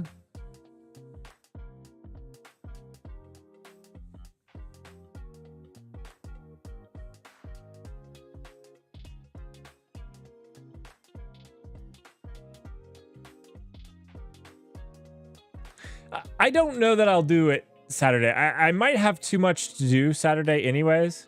So we'll play that by ear. No promise on that, because I also am going to have to keep working on this keyboard a little bit.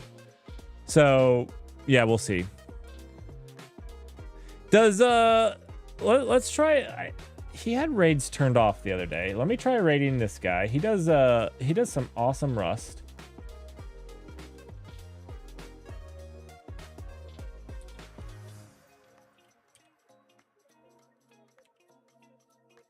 He still has raids disabled. You know what? We're going to have to just raid Grim again. We're just going to have to raid Grim again.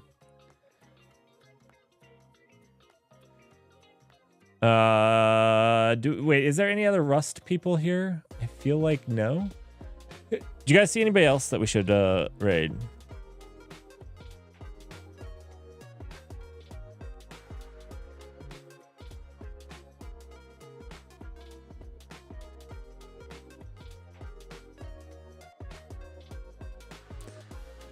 Somebody smaller that maybe many people don't know about? Let's see. Here's an Australian.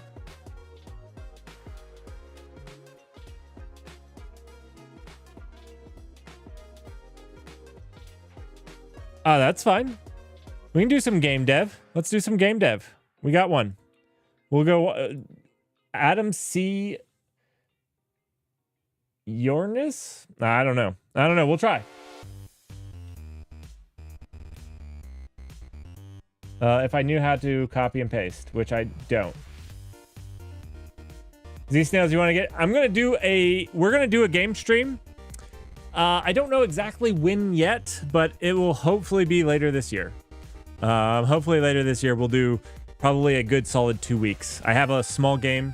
We're going to just bust it out. Not going to be perfect, but it's going to be fun. All right. Let's go. Raid Adam C. See what they're doing. Thanks everybody for joining. Have yourselves a fantastic weekend. Or Friday. Friday. See ya.